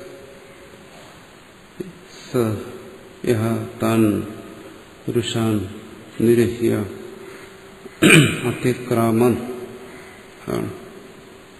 അവന്റെ സൃഷ്ടിയിൽപ്പെട്ടതാണ് ഈ ജീവന്മാരെല്ലാം. പുരുഷാൻ ഇവനെല്ലാം എന്ത് ചെയ്യുന്നു? യന്ത്രാരൂഢാനി മായ ഭ്രാമയൻ. ഇതിനെല്ലാം ഇങ്ങനെ ചുറ്റിക്കറങ്ങിക്കൊണ്ടേയിരിക്കുന്നു. ജനന മരണം ഇതിലൂടെ ഇങ്ങനെ കറങ്ങിക്കൊണ്ടേയിരിക്കുന്നു മായ. എന്നിട്ട് എന്ത് ചെയ്യുന്നു? അതിക്രാമം, അതിനുപരിയായും സ്ഥിതി ചെയ്യുന്നു. അങ്ങനെ കറങ്ങണമെങ്കിൽ കറങ്ങാത്ത ഒരാശ്രയം വേണം. ആശ്രയമായി അവൻ സ്ഥിതി ചെയ്യുന്നു. സവ യേശ മഹാ നഞ്ച ആത്മാ. അവൻ ഇതുവരെ ജനിച്ചിട്ടില്ല. അവൻ ശരീരത്തെ സ്വീകരിക്കുന്നില്ല, വിടുന്നില്ല. മഹാൻ, അവൻ സർവവ്യാപിയാണ്, ആകാശത്തെക്കാൾ വ്യാപിയാണ്. അവൻ ആകാശത്തെയും ഉൾക്കൊള്ളുന്നവനാണ്. യശസ്വീകർ വിദ്ധരണ. നീ ആരുടെ നിയമം അനുസരിച്ച് ജീവിക്കുന്നു പറയും, ഞാൻ എന്റെ നിയമം അനുസരിച്ചാണ് ജീവിക്കുന്നത്. ഒരിക്കലും സാധ്യമല്ല. അവനാണ് വിധരണൻ, ഈ പ്രപഞ്ചത്തിലെ നിയമങ്ങളെ നടത്തിപ്പോകുന്നവൻ. അഗ്നി ഉഷ്ണമായിരിക്കട്ടെ, അവനെ നിയമം ചെയ്തിരിക്കുകയാണ്. ജലം ശീതമായിരിക്കട്ടെ, വായു വീശട്ടെ, പൃഥ്വി കഠിനമായിരിക്കട്ടെ, ആകാശം വ്യാപകമായിരിക്കട്ടെ, ഈ നിയമങ്ങളെല്ലാം ഉണ്ടാക്കിയിരിക്കുന്നു. ആ നിയമങ്ങൾക്കനുസരിച്ച് ഈ പ്രപഞ്ചം നിലനിൽക്കുന്നു. അതായത് നീ ഉണ്ടാക്കിയാണ്. എങ്ങനെ ഒരു സംസാരിക്കാതെ കഴിയും? എങ്ങനെ ഒരു നിയമത്തെ ഉണ്ടാക്കാൻ? തന്റെ സങ്കല്പം കൊണ്ടാണോ അതുണ്ടാകുന്നത്? അഗ്നി ഉഷ്ണമായിരിക്കുന്നത് താൻ സങ്കല്പിച്ചാൽ അത് ശീതമാകുമോ? സർവവ്യാപകമായിരിക്കുന്ന ആകാശം താൻ സങ്കല്പിച്ചു കഴിഞ്ഞാൽ അതിന്റെ വ്യാപകത്വത്തെ കളയുമോ? അതിനുള്ള സങ്കല്പശക്തി തനിക്കുണ്ടോ? ആർക്കാവുള്ളത്? ഈ ശരീരത്തോടുകൂടി ആർക്ക് ഈ ആകാശത്തെ ആകാശം അല്ലാതാക്കാൻ കഴിയും? അത് യേശഃ സേതു. അങ്ങനെ ഒരാളുണ്ട്, ഒരു തത്വം. അതൊരു വ്യക്തിയല്ല, ശരീരത്തോടുകൂടിയവനല്ല. ആ തത്വം അതാണ് പരമാത്മാവ്. സർവസ്യ വശി സർവസ്യ ഈശാനഃ. അവനൊരു തത്വമായതുകൊണ്ട് വ്യക്തിയായ അത് സാധ്യമാകത്തില്ല, പരിമിതി വരും. തത്വമായതുകൊണ്ട് എന്ത് ചെയ്യുന്നു? അവൻ സർവത്തെയും തനിക്ക് അധീനമാക്കിയിരിക്കുന്നു. ഒരു പുൽക്കൊടി പോലും അവന്റെ ഇച്ഛയ്ക്ക് വിധേയമായി ഉണ്ടാകുന്നു, നിലനിൽക്കുന്നു, നശിക്കുന്നു. സർവസ്യ ഈശാനഃ. അവൻ സർവത്തെയും ഭരിക്കുന്നവനാണ്. എന്താ ഇത്രയും ഉദാഹരണം കൊടുക്കുന്ന കാരണം? ഇവിടെ മുമ്പ് പറഞ്ഞയാള് ശ്രുതിയെ എടുത്തുകൊണ്ടാണ് പറഞ്ഞത്. ആത്മനഃ സൃഷ്ടി, എന്നിൽ നിന്നാണ് സൃഷ്ടി എന്ന് പറഞ്ഞത്. നിനക്കത് സാധിക്കുമോ? ഞാൻ കാണുന്നത് കൊണ്ടാണ് സൃഷ്ടിയെന്ന് നിനക്കെങ്ങനെ പറയാൻ കഴിയും? സൃഷ്ടിക്കുന്നവൻ എന്തൊക്കെ യോഗ്യതകൾ വേണം അതാ പറയുന്നു. സർവസ്യ ഈശാനനായിരിക്കുന്നു. ആത്മാ അപഹതപാത്മാ വിചരോ വിമൃത്യു. അവൻ പാപരഹിതനാണ്, ജരയില്ലാത്തവനാണ്. നീ എന്താണ് ജരയും നരയും എല്ലാം ബാധിച്ച് ഞാൻ വൃദ്ധനായി, എന്റെ ശക്തിയെല്ലാം ചോർന്നുപോയി, എന്റെ ഓർമ്മയെല്ലാം കുറഞ്ഞു എന്ന് സ്വയം പറഞ്ഞുകൊണ്ടിരിക്കുന്നവനാണ്. നിനക്കെങ്ങനെ ഇത് സൃഷ്ടിക്കാൻ കഴിയും?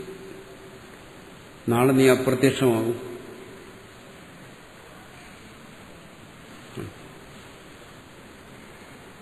വല്ല കഴുകനോ നായോ ഭക്ഷണമാക്കും, അല്ലെങ്കിൽ ഭസ്മമാകും, അല്ലെങ്കിൽ പുഴു തിന്നും. മൃത്യുവിനെ നീ വിധേയനാണ്. എന്താ ഈ ശരീരം എടുത്ത് ആരെങ്കിലും എത്ര പരമയോഗ്യനായിക്കൊള്ളട്ടെ, ഈ മൃത്യുവിന് വിധേയനാകാതിരുന്നിട്ടുണ്ടോ? മൃത്യുവിന് വിധേയനാകും.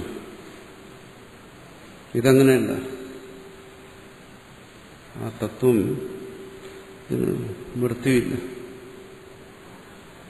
അത് ആ തത്വമായി തന്നെ നിലനിൽക്കുന്നു. ജനിക്കുമ്പോഴും മരിക്കുമ്പോഴും അത് ഈ വികാരങ്ങൾക്ക് വിധേയമാകാത്ത തത്വമായി സ്ഥിതി ചെയ്യുന്നു. അതാണ് പരമാത്മാവ്. എന്നിട്ട് പറയുന്നു ആ സത്ത് എന്ന തത്വം, അതിനെ ചൂണ്ടിക്കാണിച്ചിട്ടാണ് ശ്രുതി പറഞ്ഞ ചാന്തോക്യത്തിൽ എന്താണ്? തത് തേജോ അസൃജത. ആ സത്താണ് തേജസ്സിനെ സൃഷ്ടിച്ചത്. അല്ല നീയല്ല, നീ സങ്കല്പിച്ചതുകൊണ്ട് നീ കാണുന്നുകൊണ്ട് ഈ ലോകം ഉണ്ടായതൊന്നുമല്ല. ശുദ്ധ സംബന്ധമാണ്. നിനക്ക് അതിനുള്ള ശേഷിയില്ല. നീ ഉണ്ടാക്കുന്ന ലോകമുണ്ട്. നിനക്ക് വേണ്ടി വന്ന ഒരു പാത്രം ഉണ്ടാക്കും, വേണ്ടി വന്ന 2 സന്താനങ്ങളെ ഉണ്ടാക്കാം. ഇതൊക്കെ നടക്കും. ജഗത് സൃഷ്ടി, തേജസ് എന്ന് പറയുന്നതാണ് ജഗത് സൃഷ്ടി. തേജസ്സിനെ സൃഷ്ടിക്കാൻ നിനക്ക് പറ്റും, അഗ്നിയെ സൃഷ്ടിക്കാൻ പറ്റും. നിനക്കിവിടെ കർഷണം ചെയ്ത് ഇവിടെ ഉള്ള അഗ്നി വേണമെങ്കിൽ പ്രകടമാക്കാം, നേരത്തെ ഉള്ളതുകൊണ്ട്. അത് സാധ്യമല്ല. ആത്മാവാ ഇതം ഏക ഏവ അദ്യ ആസി.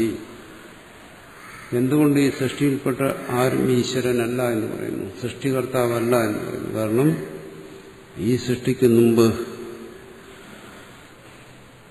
അഗ്രേ ആസി,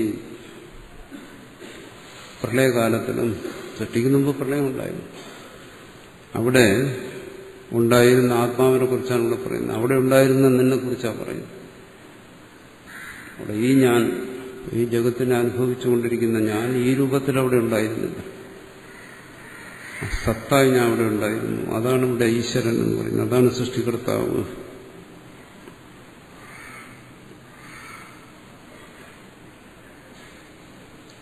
സൃഷ്ടികർത്താവ്, അങ്ങനെ ഒരു സൃഷ്ടികർത്താവ് ഉണ്ടെങ്കിൽ, സർവജ്ഞാന ഐശ്വര്യയുക്തനായ ഒരു സൃഷ്ടികർത്താവ് ഉണ്ടെങ്കിൽ എന്തിന് ഈ വൈഷമ്യമുള്ള സൃഷ്ടിയെ ഇങ്ങനെ സൃഷ്ടിച്ചു? ജീവന്മാർക്ക് സുഖവും ദുഃഖവും കൊടുക്കുന്നു, അല്ലേ? ക്രൂരതയും കാരുണ്യമുള്ള ഒരു സൃഷ്ടി. അതാണ് നിരപരാധിയെ ശിക്ഷിക്കുന്നു, അപരാധി രക്ഷപ്പെടുന്നു. അങ്ങനെയുള്ള ഒരു സൃഷ്ടി വൈഷമ്യം എന്ന് പറയും. ഒരു തരത്തിലും ഈ സൃഷ്ടി തത്വത്തെ ന്യായീകരിക്കാൻ വയ്യ. അങ്ങനെ ഒരു സൃഷ്ടികർത്താവ് പാടില്ല. അങ്ങനെയാണെങ്കിൽ ഇവിടെ സമത്വ സുന്ദര ശാന്തമായിരിക്കണം. ഇതുപോലൊരു സൃഷ്ടികർത്താവാണ്. യാതൊരു സച്ചിദാനന്ദ സ്വരൂപനായ ഒരു സൃഷ്ടികർത്താവാണെങ്കിൽ ലോകം സച്ചിദാനന്ദ സ്വരൂപമായിരിക്കും. കാരണം പോലെ കാര്യം വരണം. മണ്ണിൽ നിന്ന് പാത്രം ഉണ്ടായാൽ മണ്ണിനെ പോലെ ഇരിക്കും, മണ്ണ് തന്നെ ആയിരിക്കും. സ്വർണത്തിൽ നിന്നുണ്ടാകുന്ന വള സ്വർണം പോലെ ആയിരിക്കും. അപ്പൊ സച്ചിദാനന്ദ സ്വരൂപനിൽ നിന്നാണ് സൃഷ്ടി ഉണ്ടായെങ്കിൽ ഈ ലോകം എന്തുകൊണ്ട് സച്ചിദാനന്ദ സ്വരൂപനാകുന്നില്ല? അവിടെ സദ്ഗുണങ്ങളല്ലേ കാണാൻ പാടുള്ളൂ. പരമകാരുണിക അനന്ത കല്യാണ ഗുണനിധി എന്ന് പറയുന്നു. അവിടെ കാരുണ്യത്തിന് പകരം ഹിംസ എങ്ങനെ അവിടെ വരും? സൃഷ്ടിയിൽ മുഴുവൻ കാണുന്ന ഹിംസയാണ്. ഒന്നിനെ കൊന്നു തന്നുന്നു, ഒന്നിന്റെ നാശത്തിൽ മറ്റൊന്ന് വളരുന്നു, ഒന്നിന്റെ വേദനയാണ് മറ്റൊന്നിന്റെ ആഹാരമായിരിക്കുന്നു. ഇതെങ്ങനെ സംഭവിക്കും? വൈഷമ്യ നൈർഘൻ ബ്രഹ്മസൂത്രത്തിൽ ചർച്ച ചെയ്യുന്നു. അങ്ങനെയുള്ള ഈ സൃഷ്ടി ഇതെങ്ങനെ സംഭവിക്കും? ന ലിപ്യതേ ലോകദുഃഖേന ബാഹ്യഃ.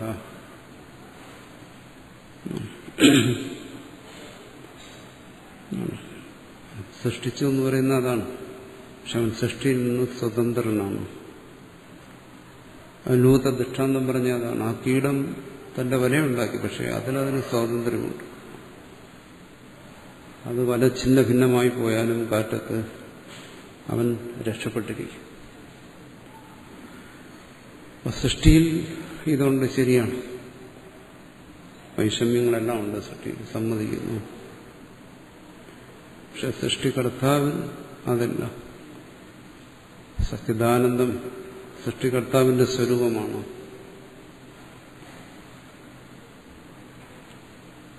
പിന്നെ ഈ വൈഷമ്യങ്ങൾ എന്തിന്? ആ സൃഷ്ടികർത്താവിന്റെ സ്വരൂപത്തെ ധരിക്കുന്നതിന് വേണ്ടിയിട്ടാണ് ഈ വൈഷമ്യങ്ങളെല്ലാം. സച്ചിദാനന്ദത്തെ പ്രാപിക്കുന്നതിന് വേണ്ടിയിട്ടാണ് വൈഷമ്യങ്ങളെല്ലാം. അതിനൊരു ഉപായമായിട്ട് ഇതും വച്ചിരിക്കുന്നു. അതുകൊണ്ട് എന്താ ഗുണം? ന ലിപ്യതേ ലോകദുഃഖേന. ആ ലോകദുഃഖങ്ങളുമായിട്ടെല്ലാം ഈ സൃഷ്ടികർത്താവിന് യാതൊരു ബന്ധവുമില്ല. സച്ചിദാനന്ദ സ്വരൂപന് യാതൊരു ബന്ധവുമില്ല. ഈ വൈഷമ്യങ്ങളെല്ലാം ആർക്കാ ചോദ്യ ചിഹ്നങ്ങളാകുന്നത്? ഇത് കാണുമ്പോൾ അസന്തുഷ്ടനാകുന്നവരാണ്. ഇത് അസഹ്യമായി തീരുന്ന ആർക്കാണ്? സച്ചിദാനന്ദ സ്വരൂപനാണോ? അല്ല. സച്ചിദാനന്ദ സ്വരൂപനിൽ ഇതിങ്ങനെ അല്ലെങ്കിൽ ആ സച്ചിദാനന്ദ സ്വരൂപന്റെ സൃഷ്ടി ഇങ്ങനെയല്ല. മറിച്ച് ആ സൃഷ്ടിയിൽപ്പെട്ടവന്റെ സൃഷ്ടിയാണ് ഈ കാണുന്ന വൈഷമ്യങ്ങളെല്ലാം. സച്ചിദാനന്ദ സ്വരൂപനിൽ വൈഷമ്യമുള്ള സൃഷ്ടിയില്ല. പിന്നെ ഈ സൃഷ്ടി എങ്ങനെ വൈഷമ്യം വന്നു എന്ന് ചോദിക്കേണ്ട ആവശ്യമില്ല. എന്നാലും ചോദിക്കുന്നല്ലോ, ചോദിക്കുക, അന്വേഷിക്കുക, അപ്പോൾ കണ്ടെത്തും ഇതിന്റെ സത്യം എന്താണ്. അവിടെ വൈഷമ്യമില്ല. അവിടെ സച്ചിദാനന്ദം തന്നെയാണ്. എന്ന ലിപ്യതേ ആണ് പറയുന്നത്. അവിടെ സൃഷ്ടിയുടെ ഇതൊന്നും അവനെ ബാധിക്കുന്നില്ല, തത്വത്തെ ബാധിക്കുന്നില്ല, തത്വത്തെ ബോധിക്കുന്നവനെ ബാധിക്കുന്നില്ല. അവിടെ സൃഷ്ടിയിൽ വൈഷമ്യമില്ല. അനുഭവപ്പെടുന്നതോ, ഇതനുഭവപ്പെടുന്നത് ഈ അനുഭവത്തെ മാറ്റുന്നതിനുള്ള ഒരു ഉപായം എന്നുള്ള നിലയ്ക്ക് മാത്രം. ഈ അനുഭവം മാറിപ്പോകുന്നതാണ്. അപ്പോൾ അവിടെ സൃഷ്ടിയെക്കുറിച്ച് അസ്വസ്ഥമായേണ്ട കാര്യമില്ല. എന്തുകൊണ്ട്? സൃഷ്ടികർത്താവ് അസംഗനാണ്. ലിപ്യതേ. അതുകൊണ്ട് സൃഷ്ടികർത്താവിനെ സംബന്ധിച്ചൊരു കാര്യമല്ല, ഒരു ചോദ്യചിഹ്നമല്ല. അത് സൃഷ്ടികൾക്കാണ്. അത് സൃഷ്ടികർത്താവ് തന്നെ അങ്ങനെ വച്ചിരിക്കുകയാണ്. എന്തിനാ? ആ തത്വത്തെ ഗ്രഹിക്കുന്നതിന് വേണ്ടി. ഇത്യാദി ശ്രുതി ശതേഭ്യ. അങ്ങനെ അസംസാരിയായ ഒരു സൃഷ്ടികർത്താവിനെ കുറിച്ച് പറയുന്നതിന് ഭാഷ്യകാരൻ പറയുന്നു, എന്റെ കയ്യിൽ 100 കണക്കിന് ശ്രുതിയുണ്ട്. പിന്നെയാണ് ഒരു ശ്രുതിയെ ദുർവ്യാഖ്യാനം ചെയ്തിട്ട് തെറ്റായി മനസ്സിലാക്കിയിട്ട് ഈ സൃഷ്ടിയിൽപ്പെട്ട ഒരുവൻ പറയുന്നു, ഞാനാണ് സൃഷ്ടിച്ചത്. സൃഷ്ടി അനുകൂലിക്കുന്ന സ്മൃതികളും പറയുന്നു, സ്മൃതിശ്ചഹം സർവസ്യ പ്രഭു മത്ത സർവം പ്രവർത്തതേ. ഞാനാണിതിന്റെ എല്ലാം ഉറവിടം. എന്നിൽ ഇതെല്ലാം പ്രതീതമായിരിക്കുന്നു. ഇത് പരോ അസ്ത്യസംസാരി ശ്രുതി സ്മൃതി ന്യായേഭ്യശ്ച. എന്താണ്? പരനൊരുവനുണ്ട്. സംസാരിയല്ല, അസംസാരിയായ ഒരുവനുണ്ട്. അതിന് ശ്രുതിയുണ്ട്, സ്മൃതിയുണ്ട്. ഇനി ശ്രുതി സ്മൃതിയും നിങ്ങൾക്ക് സ്വീകാര്യമല്ലെങ്കിൽ നിങ്ങളുടെ യുക്തിയെ സ്വീകരിക്കുക. ന്യായം, യുക്തിയെ സ്വീകരിക്കുക. എന്നാലും അത് സ്വീകരിക്കാം. സച്ച കാരണം ജഗത. അങ്ങനെയുള്ള അസംസാരിയാണ് ജഗത്തിന്റെ കാരണം. സിദ്ധാന്തം സച്ചിദാനന്ദ സ്വരൂപമാണ്. അതിൽ നിന്നാണ് ഈ ജഗത്ത് സൃഷ്ടിമായത് എന്നാണ്.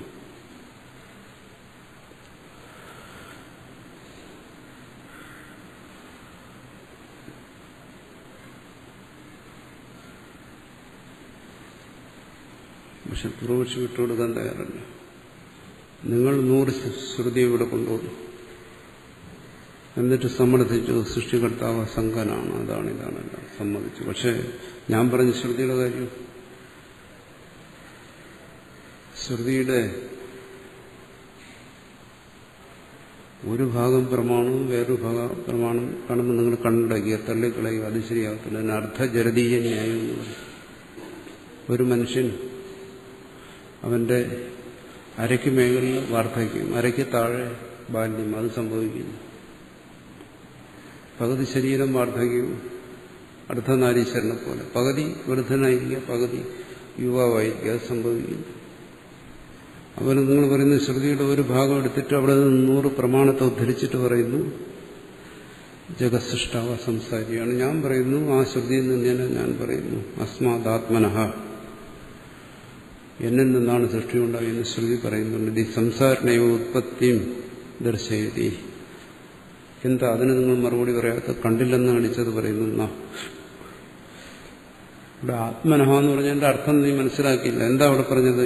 യേശു അന്തർഹൃദയ ആകാശീതി പരസ്യ പ്രകൃതത്വ അസ്മാദാത്മനീതി പരസ്യ പരാമർശ. അങ്ങനെ പറയും ശ്രുതി.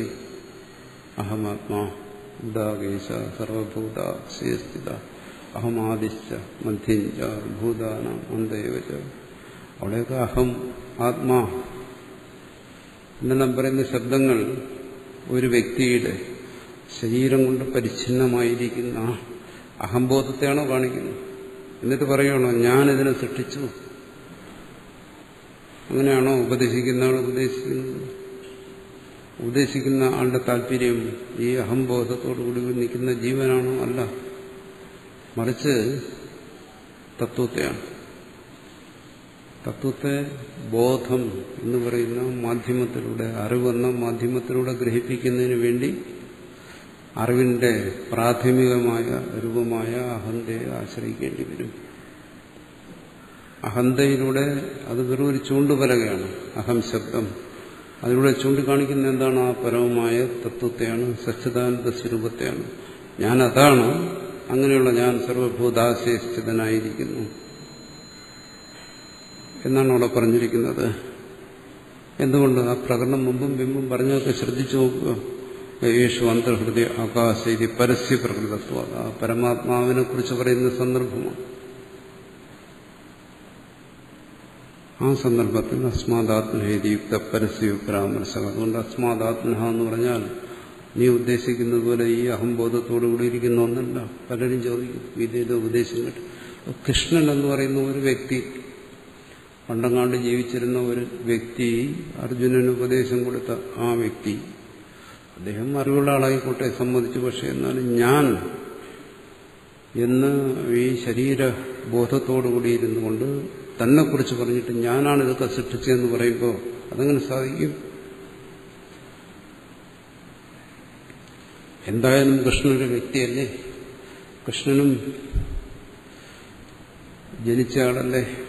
അങ്ങനെയുള്ള കൃഷ്ണൻ, നമ്മളെന്താ പറയുന്നത്, കൃഷ്ണൻ ഒരു ഗുരുവായിരുന്നു, മുമ്പ് ജനിച്ചിരുന്നു, ഉപദേശിച്ച ആളാണ്. അങ്ങനെ ഒരു വ്യക്തിക്ക് അതങ്ങനെ പറയാൻ കഴിയും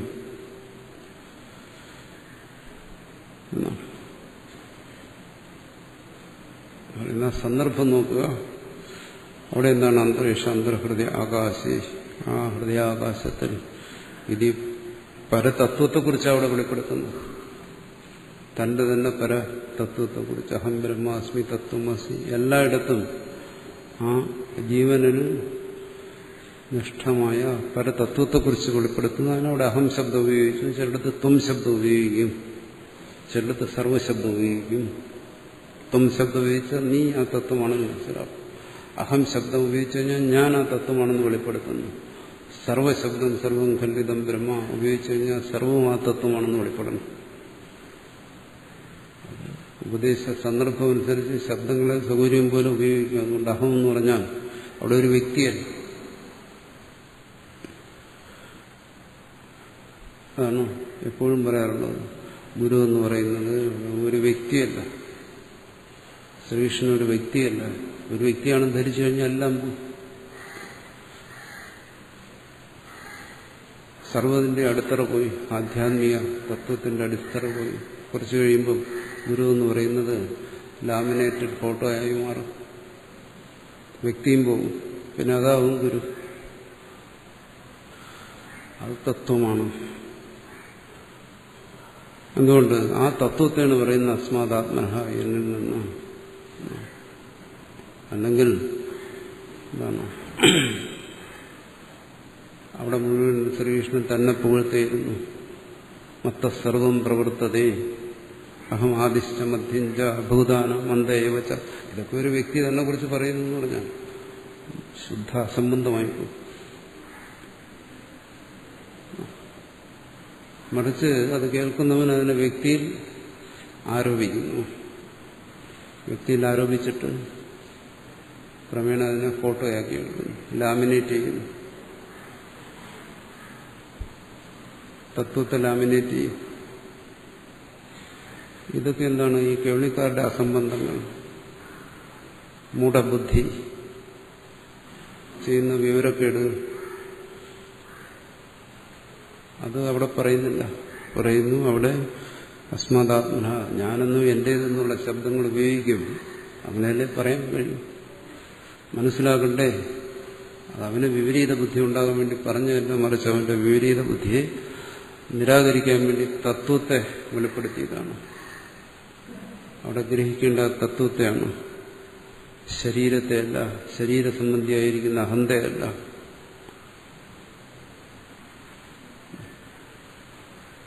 തത്വത്തെ ഗ്രഹിക്കണം. വിധിയുക്ത പരസ്യവ പരാമർശം. എവിടെയെല്ലാം അങ്ങനെ പരാമർശങ്ങളുണ്ടോ, അഹമാദിച്ച മധ്യഞ്ച ഭൂതാന മന്ദ, അത് വ്യക്തി പരാമർശങ്ങളല്ല. വ്യക്തിക്ക് അവിടെ യാതൊരു സ്ഥാനവുമില്ല. അഹന്തയുള്ളിടത്തെ വ്യക്തിക്ക് സ്ഥാനമുള്ളൂ. തത്വത്തിൽ വ്യക്തിക്ക് ഒരു സ്ഥാനമില്ല. അവിടെ ലാമിനേഷൻ ഒരു സ്ഥാനമില്ല. എന്താണ് പരസ്യവ പരാമർശ? അവിടെ ഗുരു തന്നെയാണ് പറഞ്ഞത്, ലോകഗുരുവിന്റെ പരാമർശം തന്നെയാണ്. പക്ഷെ അവിടെ പരതത്വത്തെയാണ് വെളിപ്പെടുത്തുന്നത്.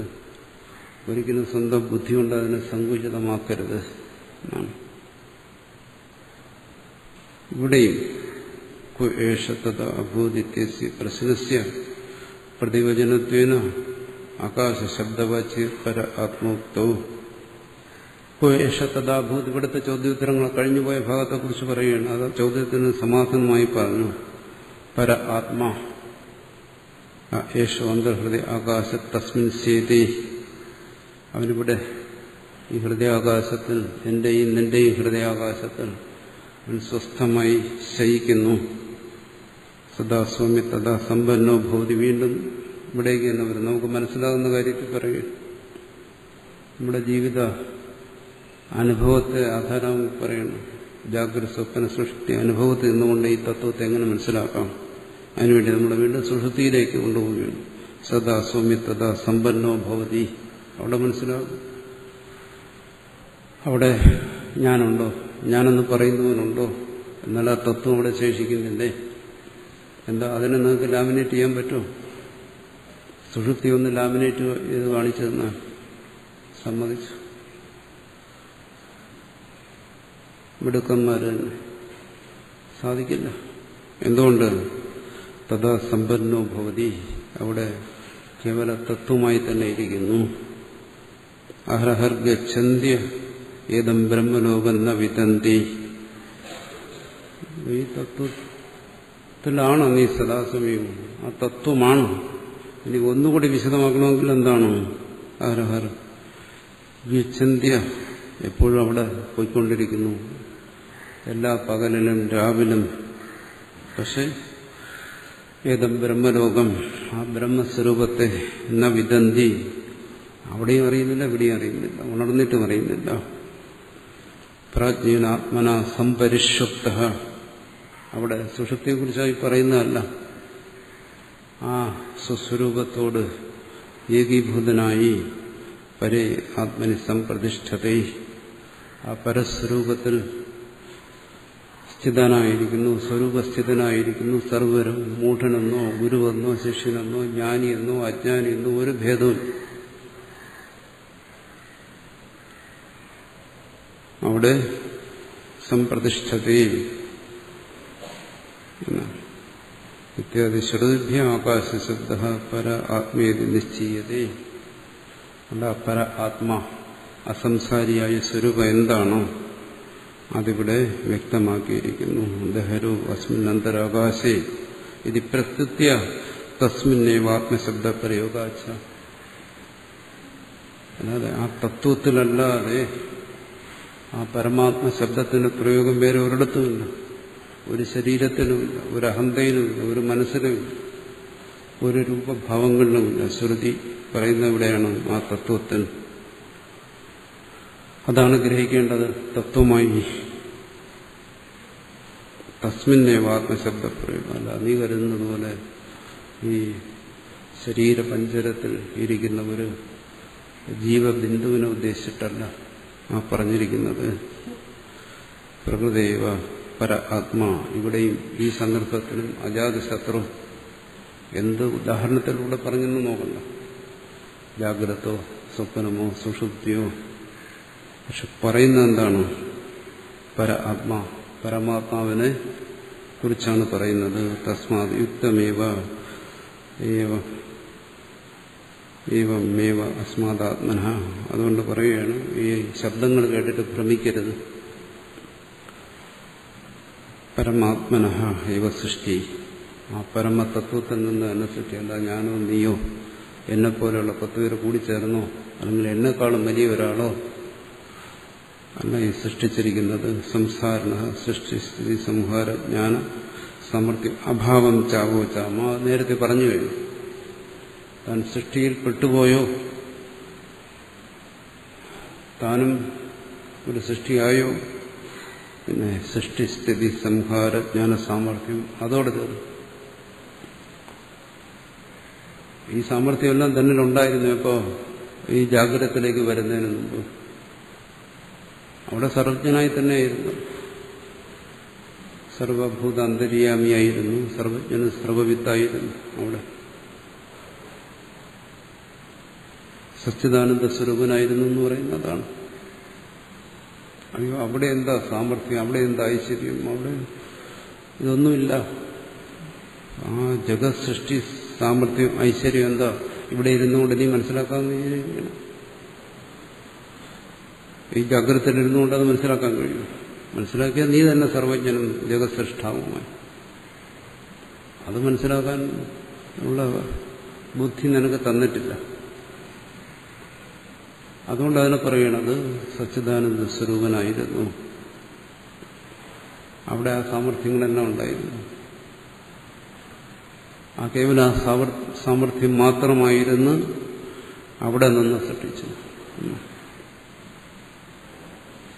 അപ്പോൾ ജഗത് സൃഷ്ടിക്കുള്ള ഈ പറഞ്ഞ എന്താണ് മനസ്സ ചിന്തയിതുമഭ്യാസം, മനസ്സുകൊണ്ട് ചിന്തിക്കാൻ കൂടി അശക്യമായിരിക്കുന്ന ഈ ജഗത്തിനെ സൃഷ്ടിക്കുന്നതിനുള്ള ജ്ഞാനം, ഐശ്വര്യം, സാമർഥ്യമൊന്നും മനസ്സിൻ്റേതല്ല.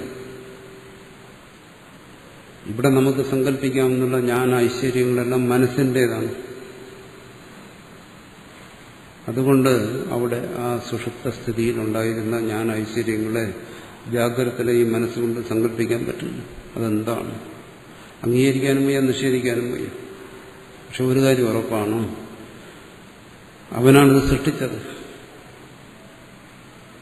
അപ്പോൾ ഈ സൃഷ്ടിക്ക് വേണ്ടതെല്ലാം അവിടെ ഉണ്ടായിരുന്നു. അതെന്താണ് എനിക്കറിയാൻ വയ്യ, അതുകൊണ്ട് പറയുന്നു. ചിലപ്പോൾ അതിന് പേര് പറയുന്നു, അത് അജ്ഞാനം. ചിലപ്പോൾ പറഞ്ഞു എനിക്കത് ചിന്തിക്കാനേ കഴിയുന്നില്ല, പറയുന്നു അതിന് മായ.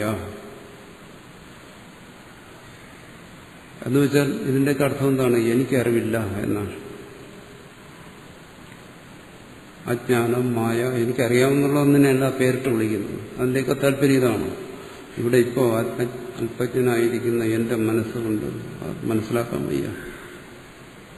ഉറപ്പാണല്ലോ, മനസ്സവിടെ പ്രവർത്തിച്ചില്ലല്ലോ. അവിടെ അവൻ യേശ സർവജ്ഞ, യേശ സർവേശ്വര എന്നുള്ള രൂപത്തിൽ അവനവിടെ ഇരുന്നു. അവനിൽ നിന്നാണ് ഈ സൃഷ്ടികളെല്ലാം സംഭവിച്ചിരിക്കുന്നത്. സംസാരണ, ഇപ്പൊ നിനക്ക് ഇവിടെ ഇരുന്ന് ചിന്തിച്ചു കഴിഞ്ഞാൽ സൃഷ്ടി, സ്ഥിതി, സംഹാരജ്ഞാനം, സാമർഥ്യം അത് മനസ്സിലാക്കാൻ പറ്റത്തില്ല. അഭാവം ചപോചം അത് മുമ്പ് വിശദീകരിച്ചു കഴിഞ്ഞു.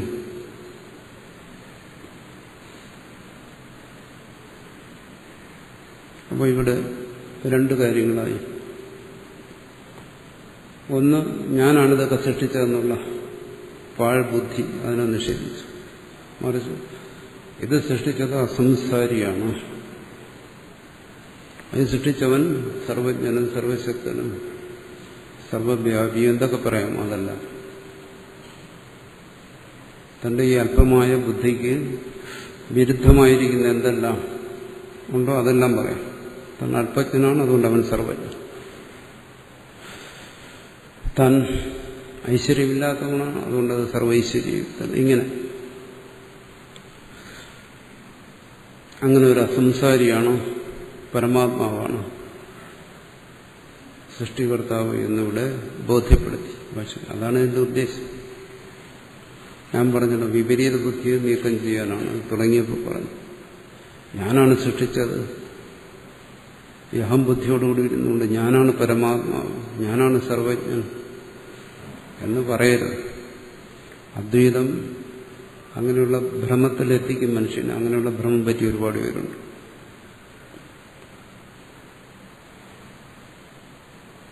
അത് വരാതിരിക്കാൻ വേണ്ടി, ആ ഭ്രമത്തെ ദൂരീകരിക്കാൻ വേണ്ടി പറയുന്നു. തത്വം അതിനെ ഗ്രഹിക്കുക. തത്വത്തെ ഗ്രഹിച്ചാൽ ഭ്രമമില്ല.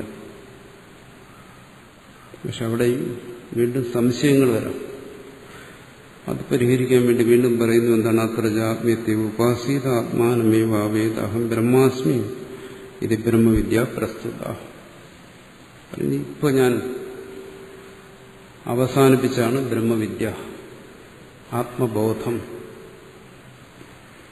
സ്വരൂപപ്രകാശനം എന്നെല്ലാം പറയും. താൻ ആരാണെന്ന് ശ്രോതാവിന് ഉണ്ടാകുന്ന ബോധം, അതാണ് ബ്രഹ്മവിദ്യ. ശ്രോതാവിന് അത്തരമൊരു ബോധം, തന്നെക്കുറിച്ചുള്ള യഥാർത്ഥമായ ബോധം ഉണ്ടാകുന്നതിന് വേണ്ടിയുള്ള കാര്യങ്ങൾ, അതാണ് ഇതുവരെ പറഞ്ഞത്. ബ്രഹ്മവിഷയം ബ്രഹ്മവിജ്ഞാനം, ആ അറിവിലൂടെ അറിയുന്നത് തന്നെയാണ്, അല്ലെങ്കിൽ സർവത്തെയുമാണ്. രണ്ട് രീതിയിലും പറയാം. ബ്രഹ്മത്തെ ബ്രവാണി ഇതി ബ്രഹ്മ ജപയിഷ്യാമി ഇതി പ്രാരബ്ധം. അങ്ങനെ ബ്രഹ്മത്തെക്കുറിച്ച് പറഞ്ഞു തരാം, ബ്രഹ്മത്തെ നിങ്ങൾക്ക് ബോധിപ്പിക്കാം പറയുന്നു. തത്ര ഇതാനും അസംസാരി ബ്രഹ്മജഗതകാരണം അശനായാദ്യതീതം നിത്യശുദ്ധ ബുദ്ധമുക്ത സ്വഭാവം. അതാണ് ബ്രഹ്മവിദ്യയിൽ മനസ്സിലാക്കേണ്ടത്. അസംസാരി ബ്രഹ്മ, അസംസാരിയായിരിക്കുന്ന ആ ബ്രഹ്മ, അതാണ് ജഗതഃ കാരണം, ജഗത്തിന് കാരണം. ഇതുവരെ പറഞ്ഞതിന്റെ ചുരുക്കം പറയുകയാണ്. അശനായാദ്യതീതം, ഈ വിശപ്പും ദാഹവും അനുഭവിച്ചുകൊണ്ടിരിക്കുന്നവൻ, അന്നം കഴിക്കുന്നവൻ, അവനല്ല ലോകത്തെ സൃഷ്ടിച്ചത്. പിന്നെയോ നിത്യശുദ്ധ ബുദ്ധമുക്ത സ്വഭാവം, അതിൽ നിന്നാണ് ഈ ജഗത് സൃഷ്ടി സംഭവിച്ചുകൊണ്ടിരിക്കുന്നത്. നിത്യശുദ്ധ ബുദ്ധ മുക്ത സ്വഭാവം, ബ്രഹ്മത്തെക്കുറിച്ച് ഭാഷ്യകാരൻ പറയുന്നു, എപ്പോഴും ആവർത്തിക്കുന്ന ഒന്നാണ്. ഇനി തദ്വിപരീത സംസാരി, ഇത് നീ ഞാനാണ് ജഗത്തിനെ സൃഷ്ടിച്ചു എന്ന് കരുതി ഒരുവനുണ്ടല്ലോ, അവനാണ് സംസാരി. ഇവിടെ ഒരാശയക്കുഴപ്പം വരും. കാരണം ഭാഷ്യകാരൻ പറഞ്ഞു സംസാരി അസംസാരി, നീയല്ല സൃഷ്ടിച്ചത്, സച്ചിദാനന്ദനാണ് എന്ന് പറഞ്ഞു. ഇവിടെ ശ്രോതാവ് പറയണം, ഇപ്പം ഞാൻ എന്താ തീരുമാനിക്കേണ്ടത്? അഹം ബ്രഹ്മാസ്മീതി, അഹം ന ബ്രഹ്മാസ്മി, അങ്ങനെയാണോ ഞാൻ മനസ്സിലാക്കേണ്ടത്? ഇതുവരെ പറഞ്ഞു എന്നതനുസരിച്ച് ജഗത്തിനെ സൃഷ്ടിച്ചവൻ സർവജ്ഞൻ, സംസാരിയായിരിക്കുന്ന നീ, അങ്ങനെ രണ്ടുപേര്. അപ്പം ഞാനെന്താണ്? നിത്യശുദ്ധ ബുദ്ധ മുക്ത സ്വഭാവനല്ല എന്നാണ് മനസ്സിലാക്കേണ്ടത്. അഹം ബ്രഹ്മാസ്മിതി ന ഗൃഹീയ, അങ്ങനെയാണോ? അങ്ങനെയാണെങ്കിൽ ഇനി ഞാൻ ചെയ്യേണ്ട കാര്യം എന്താണ്?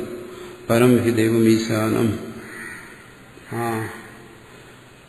പരനായിരിക്കുന്ന ദേവൻ, സൃഷ്ടിസ്ഥിതി സംഹാരങ്ങളെല്ലാം ചെയ്യുന്നവൻ, ഐശ്വര്യയുക്തനായിരിക്കുന്നവൻ, ഇതിനെല്ലാം വേണ്ട ഈശാനൻ. നികൃഷ്ട സംസാരി, ഞാൻ എന്താണ്? നികൃഷ്ടനായ സംസാരിയാണ്. ആ പരൻ വേറെ, ഞാൻ വേറെ. ആത്മത്വേന സ്മരൻ, അങ്ങനെ ഞാൻ ആ പരനെ, ദോഷവിമുക്തനായിരിക്കുന്ന പരനെ, ദോഷയുക്തനായിരിക്കുന്ന ഞാൻ അഹം ബ്രഹ്മാസ്മി എന്ന് ചിന്തിച്ചാൽ കഥം ന ദോഷഭാസ്യ, അത് വലിയൊരു അപരാധമല്ലേ? സാറിന് എല്ലാവരും പറയുന്നതല്ലേ? ഇതൊക്കെ ശരി, തത്വമൊക്കെ പറയുന്നുണ്ട്. പക്ഷെ താനാണ് പരമാത്മാവ് എന്ന് ധരിച്ച് നീ നിത്യശുദ്ധ മുക്തനാണെന്ന് ധരിച്ച് കഴിഞ്ഞാൽ അതൊരു വലിയ വിവരക്കേടല്ലേ? ദോഷഭാവം, അത് പാപമല്ലേ? അങ്ങനെ ധരിക്കാമോ? അങ്ങനെ ആകത്തല്ലേ? അതുകൊണ്ട് തത്കാലം ഇപ്പോ നാഹം ബ്രഹ്മാസ്മീതി യുക്തം, ഞാനിപ്പോ നാഹം ബ്രഹ്മാസ്മി എന്ന് കരുതുന്നതല്ലേ ശരി? സംശയമാണ്. പിന്നെ ഇനി എപ്പോഴാണ് നീ ബ്രഹ്മാസ്മി എന്ന് പറയുന്നത്? സഹസ്രജന്മങ്ങൾക്ക് ശേഷം ഭഗവാനും പറഞ്ഞിട്ടുണ്ട്. സഹസ്രജന്മങ്ങൾക്ക് ശേഷം ഞാൻ ബ്രഹ്മാസ്മി എന്ന് ധരിക്കും. തൽക്കാലം അപ്പൊ പിന്നെ ഇപ്പൊ ഈ ഉപദേശിക്കുന്നത് എന്തിനു വേണ്ടി? ഉപദേശിക്കുന്നത് ഞാൻ മനസ്സിലാക്കും, മനസ്സിലാക്കിയിട്ട് തൽക്കാലം ഞാൻ ധരിക്കും എന്താണ്? സർവജ്ഞനും സർവശക്തനുമായിരിക്കുന്ന ഈശ്വരൻ വേറെ, ഞാൻ സംസാരിയായിരിക്കുന്ന ഞാൻ വേറെ എന്ന് ധരിച്ച് ഇതെല്ലാം ഇങ്ങനെ മനസ്സിൽ വച്ചിട്ട് പിന്നെ ജീവിക്കും. എത്ര കാലം? മരണം വരെ അല്ല, സഹസ്രജന്മം. അതെന്നാ ഈ സഹസ്രജന്മം തീരുന്നത് അതൊന്നും അറിയത്തില്ല. എന്നെങ്കിലും തീരുമ്പോൾ ഞാൻ അഹം ബ്രഹ്മാസ്മി എന്ന് ധരിക്കും. അതുവരെ നാഹം ബ്രഹ്മാസ്മി. ശരി, എന്നാൽ അതുവരെ നീ എന്താ ചെയ്യാൻ ഉദ്ദേശിക്കുന്നത്? തസ്മാ പുഷ്പ ഉദകാഞ്ജലി സ്തുതി നമസ്കാര ബലി ഉപഹാര സ്വാധ്യായ അധ്യയന ധ്യാന യോഗാദ്വിത് ആരാധീഷേ. സഹസ്രജന്മങ്ങൾക്ക് എനിക്ക് പണി തന്നിട്ടാണ് ഉപദേശം ഇവിടെ അവസാനിപ്പിച്ചിരിക്കുന്നത്. ആ പണി ഞാൻ ചെയ്യും. അതെന്താണെന്ന് നമുക്ക് പിന്നെ നോക്കാം.